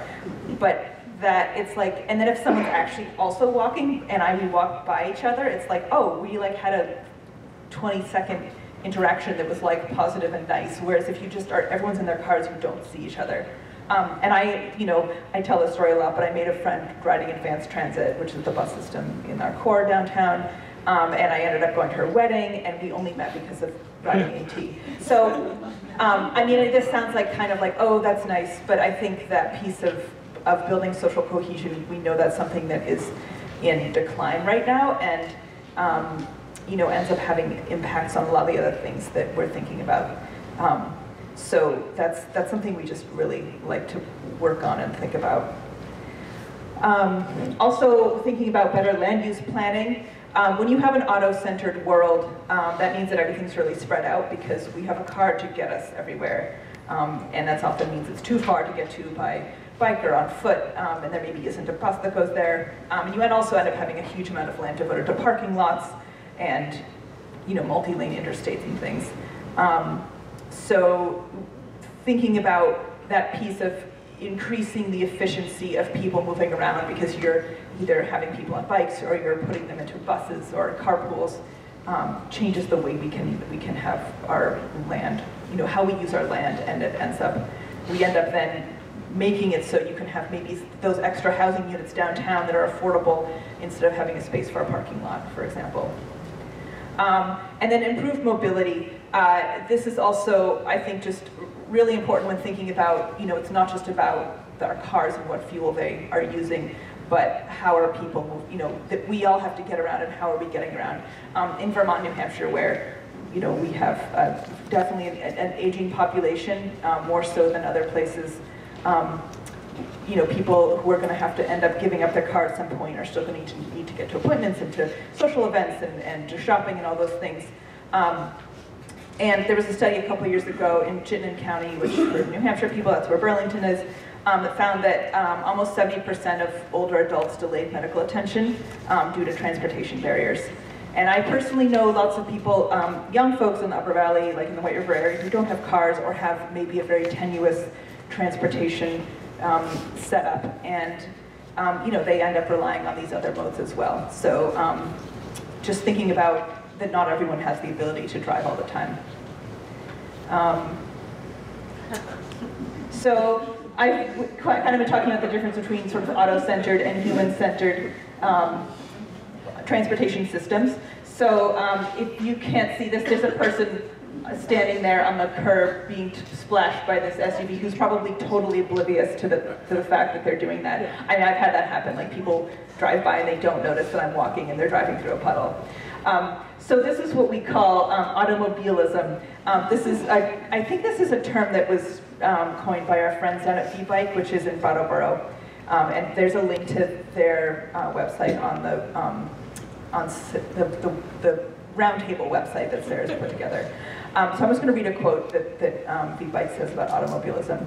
The very architecture of the automobile not only inherently limits our sensory perception to the world outside the car, but it also restricts our sensory awareness of the impact we have on the ecological and social worlds that we pass through. This radically mediated experience is precisely what makes the automobile so comfortable, but it's also what inhibits us from authentically bearing witness to our profound and oversized influence on the world. Thanks. So then, the opposite would be a human-centered transportation system, which is, I was sort of laying those out in all the previous slides, healthy, cleaner, more equitable, possibility for equitable living, rather than just kind of changing a little piece of business as usual. So when you ask the question, how do you start to shift the paradigm from auto-centered to people-centered? There's a few different tools that we use in our work, and they kind of reinforce each other. Those arrows really do go in both directions. So I'm going to talk about mostly behavior change because that's actually where we put most of our effort, and I think it needs the most discussion. So behavior change is getting people to decide to make a different choice when it comes to how they get around. So, I'm going to decide to take do a carpool with my neighbor instead of driving by myself.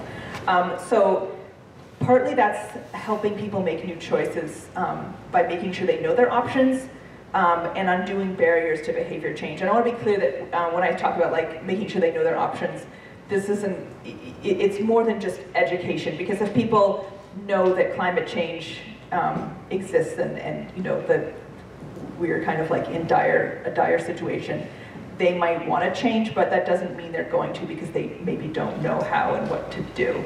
But people may start, for example, riding the bus if they learn, that there's a new real-time app that can tell them where the bus is, if it's late or if it's on time, and when it's coming, because those are some of the actual barriers for them making that choice about, okay, the bus makes sense now because I can actually track it on my phone, and so I will take it, rather than, I'll just randomly start taking the bus. I don't know anything about it because I need to change, I need to like save the world.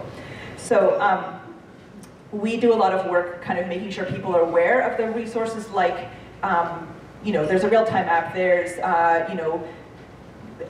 emergency ride home programs, all these things we have listed on, they're all hyperlinked, so if you want to know what they are, they're all on the website. And Paige will talk about them too. But, and also trying to undo people's barriers, help them overcome those barriers to why they may be not making those choices. But for many people, the barriers to behavior change are much bigger, and there isn't really an opportunity to choose a new behavior. So for example, you live in a community that doesn't have a bus, and so you can't choose to start riding the bus because there is no bus. So in that case, the community has to make the decision to make some shifts so that residents can then change their behavior. So, okay, well, let's designate funding toward a bus route, and then people will take the bus. And then the third piece is advocacy and policy change, and that's kind of self-explanatory, but they're all kind of pushing on each other, and that's sort of the model we're looking at in our work. And then this is, Paige mentioned, it was Sarah mentioned, and then Paige mentioned the Upper Valley Transportation Management Association. It's a member-based organization that we convene. It's been around for many, many years. It's transit companies, advocates, town and regional planners, workplaces. There's probably like 5 people in the room who come to our meetings who are members. Raise your hands. Yeah, we've got Carl and Megan and Scott and Susan and Tad. Carl, we said Carl. Carl. Yeah.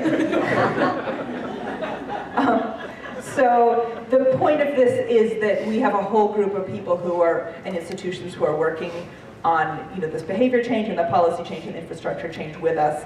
But I think also what's important is recognizing there's people on that list who aren't necessarily you would recognize as being transportation, people thinking about transportation, but this is to say that this is a very holistic issue, and there's a lot of different people who are involved. And also when you start thinking about the work we do on the state level, you know, there's folks like AARP and health departments and doctors and people in social services and people thinking about health and wellness from like a, you know, like a community vibrancy perspective. And so basically these are all our partners, and yeah. I'll let Paige go. And we hope you'll join us. Upper Valley TMA meets on the 4th Thursday of the month at Lebanon City Hall, and we'd love for more energy committee members to join us there. So when we're talking about alternatives to driving alone, these are kind of it's called modes of transportation. And a lot of these are pretty self-explanatory, but we're talking about biking, walking, taking the bus, carpooling, van pooling, and telecommuting, which isn't exactly a mode of transportation, but works on some of these other problems. Why hasn't anybody ever gone back to horses? I talk about that all the time. I know farmers who do all their work with draft animals. We'll add that for next year. Get us a horse icon. So while we're talking about these different modes, I think it's important to talk about the barriers to each mode, because if you're hoping to undo barriers for a mode, it's not the barriers to biking are not the same as carpooling. So it's important to address that, and if you want to change behavior, you need to have kind of specific approaches to dealing with these. So if you're biking, what sorts of things might you need if you wanted to bike to work? A bike, yeah. So if you don't have a bike, that's obviously a barrier. What else might you need? A helmet, yeah. Safety apparel. Confidence. Maybe. Confidence, yes. Spare tire. Spare tire. Shower, yeah, these. Exactly. So if you are a person that wants to bike to work, you have a whole lot of homework to do to get started. So we actually run their everyday bicycling workshops that teach normal people how to use bikes as transportation, not just Lycra, tight, you know, Saturday morning out in Lyme or something, going for a bike ride. Sorry, Lyme. You see here, this is a everyday bicycling workshop that Bethany hosted at the Haven. So we're teaching whole families how to change tires, how to do quick checks so that they can ensure that their bikes are safe, and identify any problems before they go out. And then if there is a problem, they understand what they need to have with them to change a tire if they happen to pop one on the way to work. We also advocate for learning how to do this stuff on a rainy, cold, awful day so that when it happens, you'll be prepared. We also teach other bike workshops, skills workshops, where we actually go through the kinds of things you need to do to plan a safe route, because again, we know that behavior change and infrastructure change are not always on the same time scale. So we need to make sure that people that do decide to change behavior are prepared to encounter Route 4 during rush hour in the morning, or you know, Route 120, God forbid. So. And then we also teach how to bike safely in traffic. So there's controlled stops, there's powered starts, how do you go from a complete stop after a stoplight to getting going and you're not causing a problem for traffic. So we go through all of that. And we're finding that doing that hand-holding, taking the extra step, making sure that people don't have a reason to be afraid of a flat tire is actually really important. And people then, you know, you don't have to become a bike commuter every day to work, but maybe every first day of May you decide, you know what, I'm gonna go, I'm gonna do that. So really it's just, it's one step in the right direction, or one pedal, or whatever. Oh, and then we also, there are other examples of this, like there's bike rodeos that happen in Lebanon that teach kids safety, how to bike safely. And then there's also, we'll talk about some upcoming cool workshops that are hosted by our energy committees. And then walking, again, there's different modes. So what do you need if you want to walk to work? Shoes. Shoes. But how far are you willing to walk to work? Sidewalks, yeah. Sidewalks. 20 minutes. 20-minute walk to work. Most people don't want to walk more than 2 miles anywhere. So you need to be close to where you are trying to go. So if you, again, I'll pick on maybe, where should I pick on? Thetford. If you want to walk to the grocery store, you kind of have to live close to the grocery store. So in our rural communities, walking is often seen as maybe a no-go, but maybe some of these other modes then are working for you. So if you are lucky enough to live close to where you're trying to walk to, you need an able body. You need to be able to walk whatever distance that is. You might need sidewalks or a wide shoulder and maybe some reflective clothing. So again, preparing people, kind of doing that homework for them allows them to say like, you know what, I do have that obnoxious, like, really bright colored shirt from that volunteer thing I did last year. Like, I can wear that. That might make me more visible and might be more safe. So just preparing people that way. And some of the pictures we have here, the TMA runs Curb the Car Day that the Norwich Energy Committee last year helped us out with and will be helping us out with again. And oh, there we go. Susan's got the poster up. It's Friday, May 17th, so next Friday. And there's, what we've put in place are several energizer stations. So workplaces and communities are having coffee and breakfast snacks to reward people for taking an alternative commute. So it's people that already do it, but then we're also trying to make it a real community event so that people say, well, maybe I'm not super safe doing that by myself, but I'd feel comfortable if there were 10 people with me. And that's the idea here in this picture. It's the Wilder Walkers. Once the weather gets nice, some of the Hartford schools say, you know what, we're going to do like human buses, where we're just kind of a critical mass of people taking up space and showing that the road or the sidewalk is a place that you can be, and it is a viable mode of transportation. And actually what they do is they'll get off at a safe place, like they'll ride the bus to a safe place and walk from there, so that no one's in danger, but it is it's kind of a demonstration of this is important. And then to taking the bus. So what are the barriers to taking the bus? A bus, yep. Schedule might be confusing, yeah. Cost. What was that? Cost. Cost, yep, if there's a fare. Takes longer. Routes takes longer. Getting to the bus. Getting to the bus, yeah. These are all really good and really real barriers. What's that? Shopping, so if you have a bunch of bags or something, yeah, you don't want to take up too much space. Maybe there's a ramp the bus doesn't have a ramp, it has steps and you have trouble. Or you have a walker and you're afraid that you'll just inconvenience everyone around you. There's tons of things. However, there's also something really great about the bus, which is that you get invited to people's weddings. So, who doesn't love getting invited to weddings? So what we do at Vital Communities, we got a grant last year to promote the Advanced Transit Real-Time app that Bethany kind of prefaced earlier. It shows you where your bus is, and it was developed by Dartmouth students. It's really incredible. In real time, you can look at this app, and it shows you where your bus is. We thought, wow, that's everyone's problem. It's that they don't know when the bus is there, and then they go and wait out at the bus stop, but they don't know if the bus already came by, and they're just worried that it's not going to get them where they want to go, and if they have this app, everything will be fine. It didn't work that way. People still didn't know where the bus went. They still didn't understand the schedule, so we actually started rolling out travel trainings.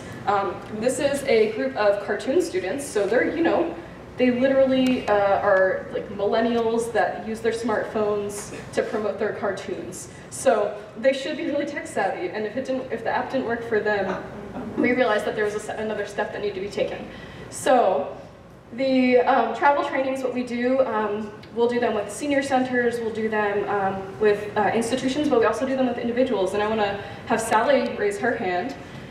Sally is a volunteer travel trainer, so she knows the bus system really well. And so she, when we're overloaded, because a lot of people want to use the bus, but they really need someone to accompany them the first time so that, they know the drivers aren't going to be mean to them, or like that it actually goes to their destination, or that it will pick them up on time. So Sally's been a great help in making sure that we can meet that need. So what we do is we go through the schedule, we go through where the bus system actually goes, and then we take a ride on the bus and we go to a destination. With the cartoon students, we go to the Baker Library and then go to Lou's for donuts in Hanover. So it's, we're trying to build in this behavior change. And then of course, we want, while doing that, we're building confidence and knowledge of the bus system. So it really does work. And then, what are some barriers to carpooling? There's no parking space. Parking spaces? Smell? Is that what someone said? Okay. Introvert. Introvert, yeah, yeah. You don't wanna chat with someone for a half hour. So opposite of the bus. Finding a carpool partner. You need to find a buddy, yeah, yeah. Any others? Schedule. Errands, children that you have to pick up, yeah. How good the driver is, or Yeah, yeah. Or not, yeah. Or they brake really fast and it gives you a headache or something. I can't carpool with my mom anymore. Yeah. I don't know if you heard Lisa, but our park and ride is maxed out. You can get space there. Yeah, yeah. The new London park and ride is pretty maxed out. Yeah, no, those are all definitely barriers. Other things there are, yeah, again, finding people that are going the same way as you at the same time that don't have to pick up small children or go visit their mom. And the comfort of riding with them will change, you know. If you work at DHMC, you might work with someone, live near someone that also works there, but you don't know them because 4,000 people work there. So that kind of community aspect can be a challenge. Finding someone that has the same schedule as you, or having a flexible enough work schedule to say, you know, actually I can leave an hour early to take the bus to then meet my carpool buddy. So these are definitely all barriers. Sarah does that. She's a great carpooler. And then there's van pooling, which is kind of carpooling on steroids. The great thing about van pooling is that it's actually a third-party vehicle, so no one is putting the wear and tear on their car. And it's run by Enterprise in both Vermont and New Hampshire. They have a Commute with Enterprise program, and is essentially a long-term rental. So you're paying monthly to Enterprise. You have to have 4 or more people in the van. You don't have to talk to them. And you don't have to talk to them. Because you know, we actually learned about this chart on Friday at a conference that the number of people in a car sharing or carpooling or transit situation, there's kind of a checkmark effect of if there's 2 people, the comfort is very low, but the more people, the comfort gets high because you don't have that. You can be an introvert. And there's other examples of, do you guys know what slugging is? So in places like DC where there's high occupancy vehicle lanes, people just line up and get in each other's cars and they fill them so that they can use the HOV lanes. And there's rules that you just can't talk. Yeah, there's rules that you can't talk.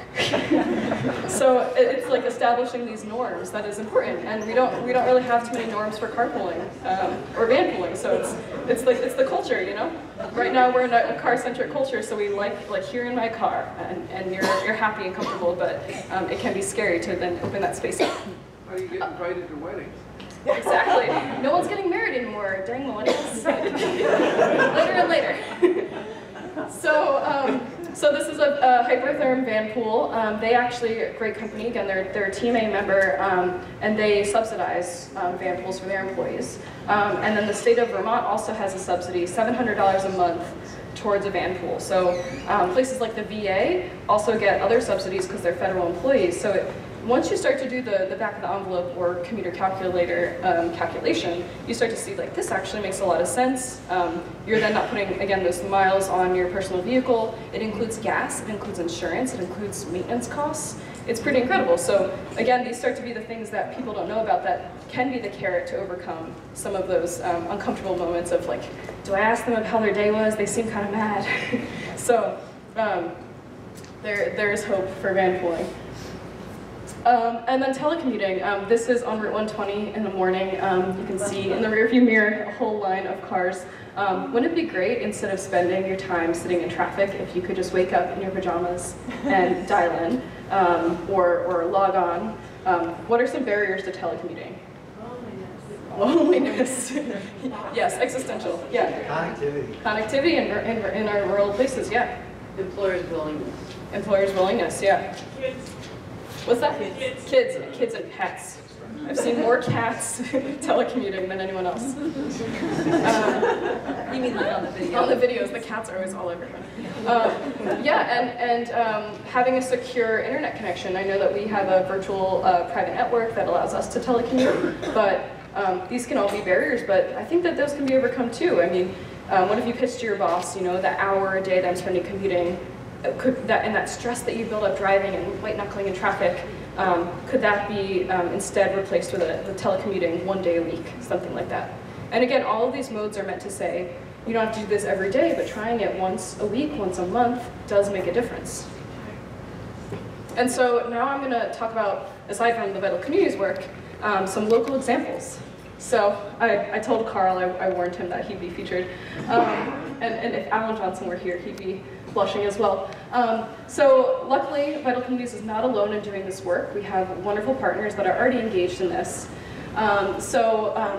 As I said before, we've got some incredible people in the room that actually are hosting do-it-yourself e-bike conversion workshops. So Bill Cable and Carl Chemnitzer are both like big forerunners on this. They saw the writing on the wall ahead of time that e-bikes are incredible, they're the future. E-bikes are so special because they take what could be a 40-minute commute with hills and all sorts of things and cut that in half. So as you're thinking of my aging knees going up the hills, you actually have an electric assist to do that. And instead of having to buy one new, you can convert. So Carl and Bill are leading workshops on that. Carl's actually leading one for Curb the Car Day next Friday at the Kilton Library at 3 o'clock. So if you're interested in e-bike conversion, be sure to check that out. There's also been multiple electric vehicle expos, and I know that some wonderful volunteers were just at a meeting planning that right before this. So stay tuned for more details in the 2019 EV Expo. And that overcomes behavior, that supports behavior change because it allows people to ask other EV owners real questions like, how did this affect your life? Did it really save you money? Can I see the inside? Am I gonna like driving it? So they can actually connect with each other on that level. And then I talked a little bit about the bike rodeo. Yeah. September 14th, Dothan Brook School. There you go. We'll get that in the slides. And then the bike rodeos again are supporting our children in learning these skills early so that you don't have to unlearn the bad habits or the scared habits as an adult. And the Vital Communities has the bike rodeo kit. It lives in our closet. You can come borrow it anytime. It's free. And it's fun. It's like cones and helmet painting, and kids love it. Who doesn't love a good rodeo? Other examples around infrastructure change.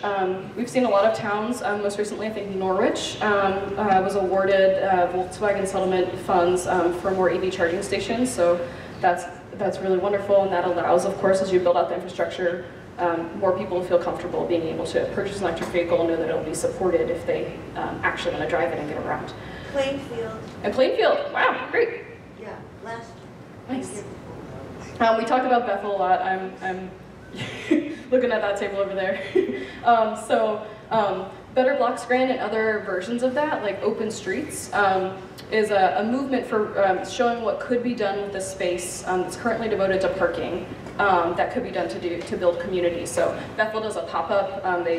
Even without the grant, they do this for a weekend. I think it's every year in September, something like that. Maybe you can tell me. Yeah. Where they reclaim those parking spaces and they have pop-up restaurants, shops, activities, little parklets, just showing what could be done with that downtown space that'd be more efficient for their town.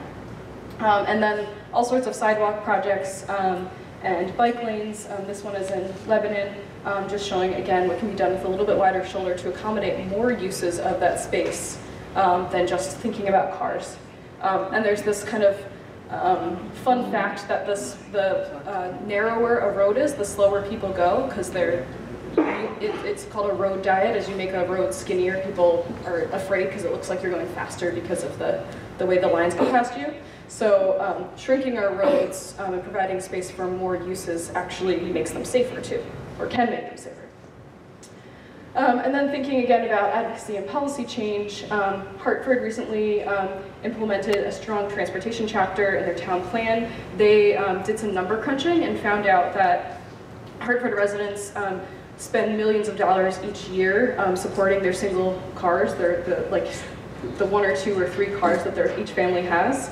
But the town, a total of 10,000 or so people, contributes just $75,000-ish to Advanced Transit, which serves all residents for free Monday through Friday, all days of the year. So kind of just putting into comparison the way that we're allocating our funds as citizens, they're able to do that and kind of codify that in their town plan.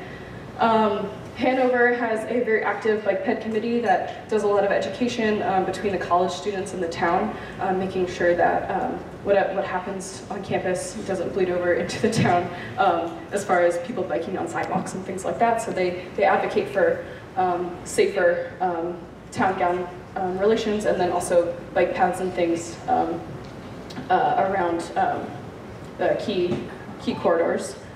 And then just being a member on the Upper Valley TMA is advocacy.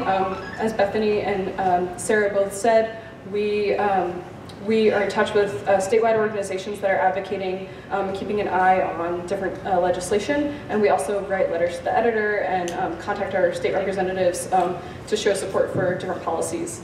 And again, we'd love to see more Energy Committee representation on the TMA because you guys really are doing a lot of this work on the ground already. It's just a matter of connecting the dots. And that's the end of this formal presentation. And I think that we have a little, maybe time for 5 minutes of questions. Less? 3 minutes of questions. Shadega.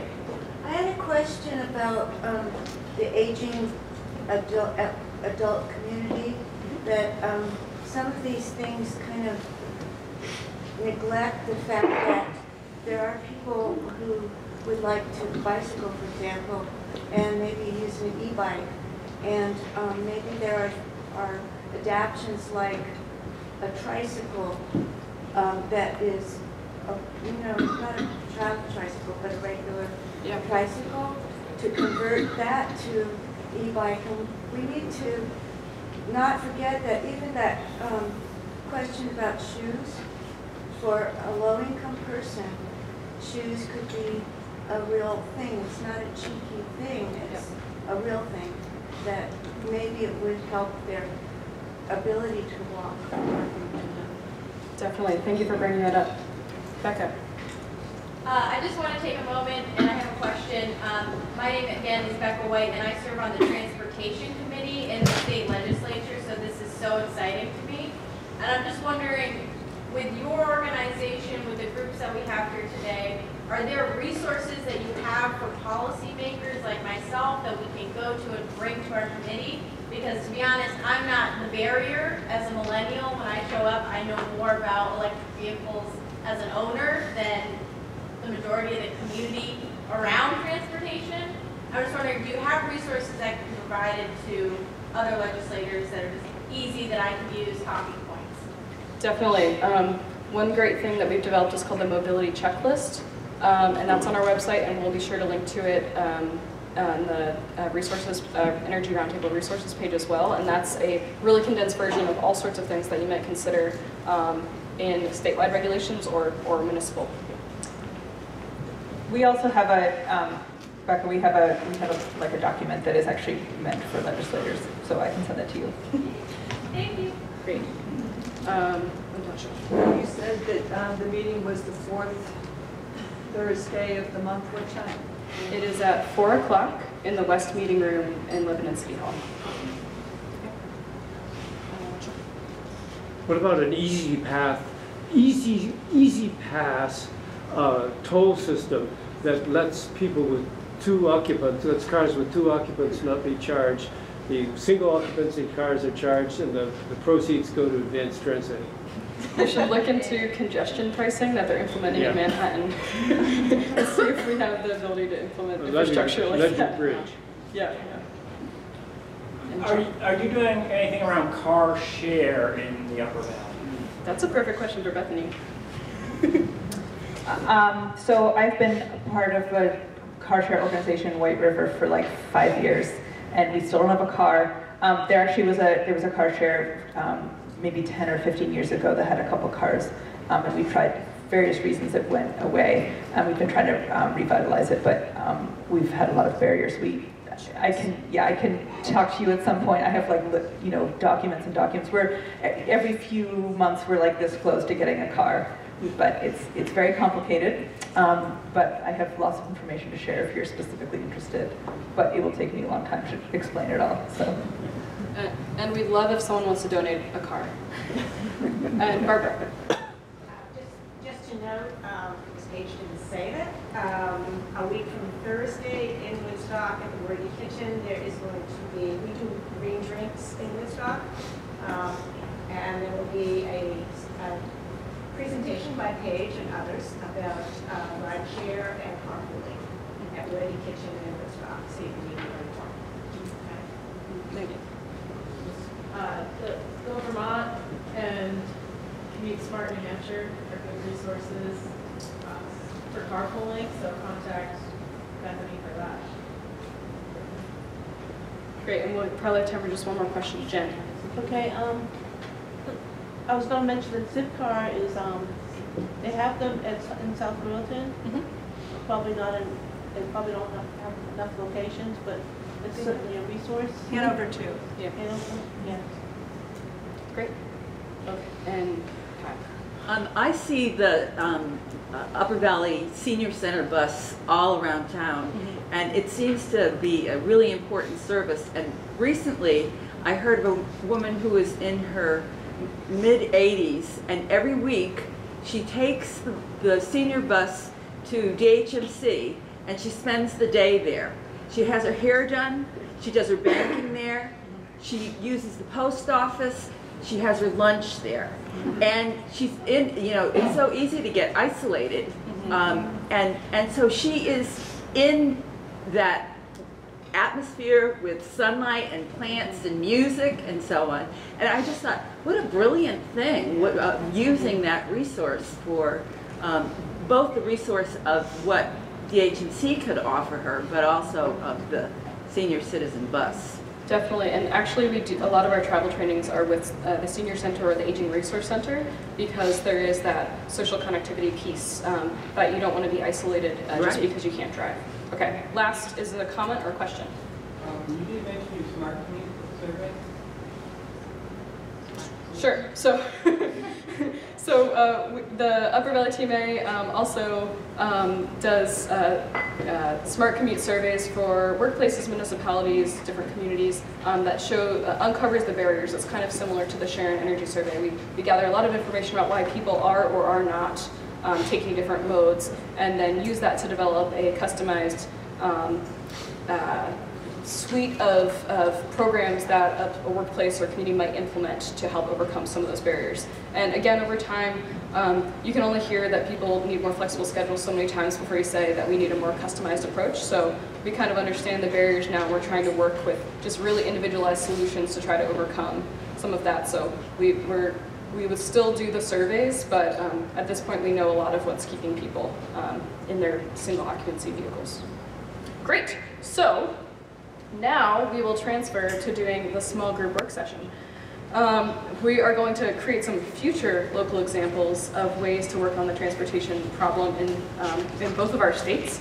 And we're going to do this in kind of a structure of what we're calling 1-4 table. You might have heard of 1-2-4 all. We're calling this 1-4 table.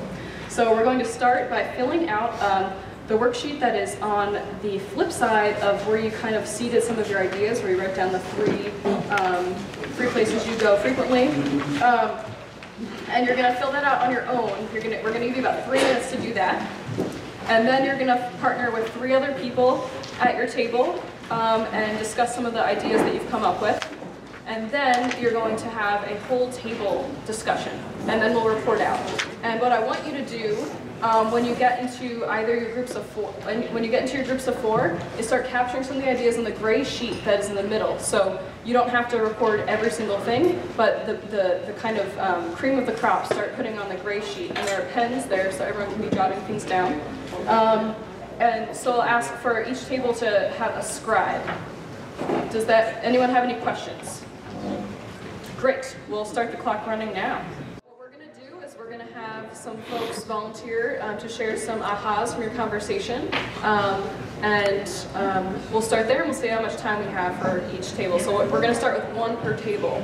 So who would like to share some future local examples first? Any volunteers? Jen? Before we go down to the 4 things? Or just kind of high level, what sorts of things you talked about and any new ideas you come up with? Okay, we went down through the resources that we have. We had the trains, we talked about the different programs through Stagecoach and with the volunteer driving. And then when we came to match the resources, we were talking about outreach, information, and try to get the people that normally don't come to these types of gatherings. And I also wrote eliminate sprawl. And for potential partners, I wrote government, work with the school system, churches, leaders, regional planning commission, Vermont Department of Transformation, Go Vermont, and any other government institution. Great, great. I like that you mentioned churches because they're And right now. Can you repeat back? Sure, Or sure. can the people go to the microphone, Please. because there's some of us that are hard of hearing. Sure. So I think I can summarize pretty well. So they talked about that they have a train in town, that there's a lot of other partners that they can be working with at the state, and then also local like churches, and doing better to get information out to people that don't come to events like this that might benefit from this information. And why don't we instead limit as we go around to the role that energy committees can play? Let's talk about that to kind of focus our share out. Mike. Hi, at our table, the role we talked about that energy committees could play is sort of being a central point for coordination and partnership. We thought a school is a good partner, a town manager is a good partner, but we need somebody who can build and maintain relationships, and then especially relationships with individuals who want to be sharing a ride, or want a connection to somebody else, or need someone to pick their kids up at school if they're late. So you need a kind of a trusted trusted middleman, I guess, or middle person. And so we thought the Energy Committee could help convene that kind of trusted center point that people can rally around to help meet their transportation needs. So they aren't trying to do it on their own. They feel like they're connected and doing it together. Great. Awesome. And if you have ideas and want to kind of come up and fill in. Great. So my table, we are lucky enough that we have either the Northern Rail Trail, the Sugar River Rail Trail, or the Mascoma River Greenway in our communities. And we were talking about how energy committees could help assist the communities with access points to those rail trails so that we can get people to safely ride from Canaan to maybe the bus stop in Enfield, and then ride the rest of the way to Lebanon that way, so they don't have to ride 6 miles, but keep them off of Route 4. But providing those access points is really key, and the energy committees think that maybe they could help with that. Great. So we're really lucky in Montpelier to have a lot of, to have a walkable downtown, and a lot of different resources like an Amtrak stop and a Greyhound stop and regional buses. But the vision that I was having sitting in here was kind of a massive map that had different layers on it, and one would kind of highlight all the bike paths, and one would highlight where the bus stops are. And these things probably all exist, maybe in different places, but trying to bring them all together, have one layer that shows where the van pools, what employers have van pools, or just where can you go on the train with an arrow to New York City or something like that. So that's what I'm going to try and figure out how to manifest with some technology or just paper maps. So the state of Vermont has made a new open trip planner that is designed to do that, and it's mostly done, and it's kind of in the phase of being rolled out. So that the whole point was that you could find all that stuff right there. Any more ahas?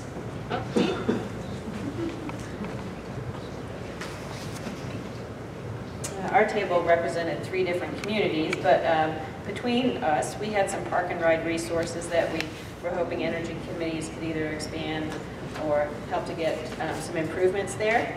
Also to verify what services exist in our communities and help do some outreach to make sure that the citizens in our communities are aware of what services are there. Also working with senior centers and providing more outreach and information to what those groups would provide, and hoping to get vital communities to come to our communities to give a similar presentation to help with more outreach. Any final groups that'd like to share? Okay. So make sure to leave behind the gray sheet of paper. We'll collect that and we'll compile all your responses and share them out afterwards. And I'll turn it over to Sarah for closing remarks. Oh, I'll turn it over to Bethany. Yeah, just one final thing. I think I mentioned but in the beginning, but there's on the Roundtable website, there's a list of lots and lots of resources, all the carpool matching, all the transit companies, what volunteer drivers even mean and how to get involved. I mean, all that stuff that we've mentioned you may not know about, it's all there, so you should check it out. Thank you. So in about 30 seconds, you get to go home. But first, I want to say thank you. This was another wonderful event, and it's really, to me, I mean, I said I've been to 7 of these, and I know for those of you who've been to more, you feel this way too. This feels like a family reunion to me. So I love seeing you. I hope you've learned something. I'm going to send you an email tomorrow morning that just says, thanks for coming. Please take this survey. There's only going to have 3 questions on it. Something you liked, something you learned, and something you'd suggest for next year. So look for that and please answer those questions. And then either end of this week or first thing next week, I'll follow up with all kinds of resources. We filmed this so you can send your friends to see it. All the resources, the slides you've seen today, and lots of hyperlinks related to transportation, etc., are already on the website, and we'll update with more next week. So look, check your email and follow up with us if you have any questions, and thank you for coming. Big round of applause for all of you.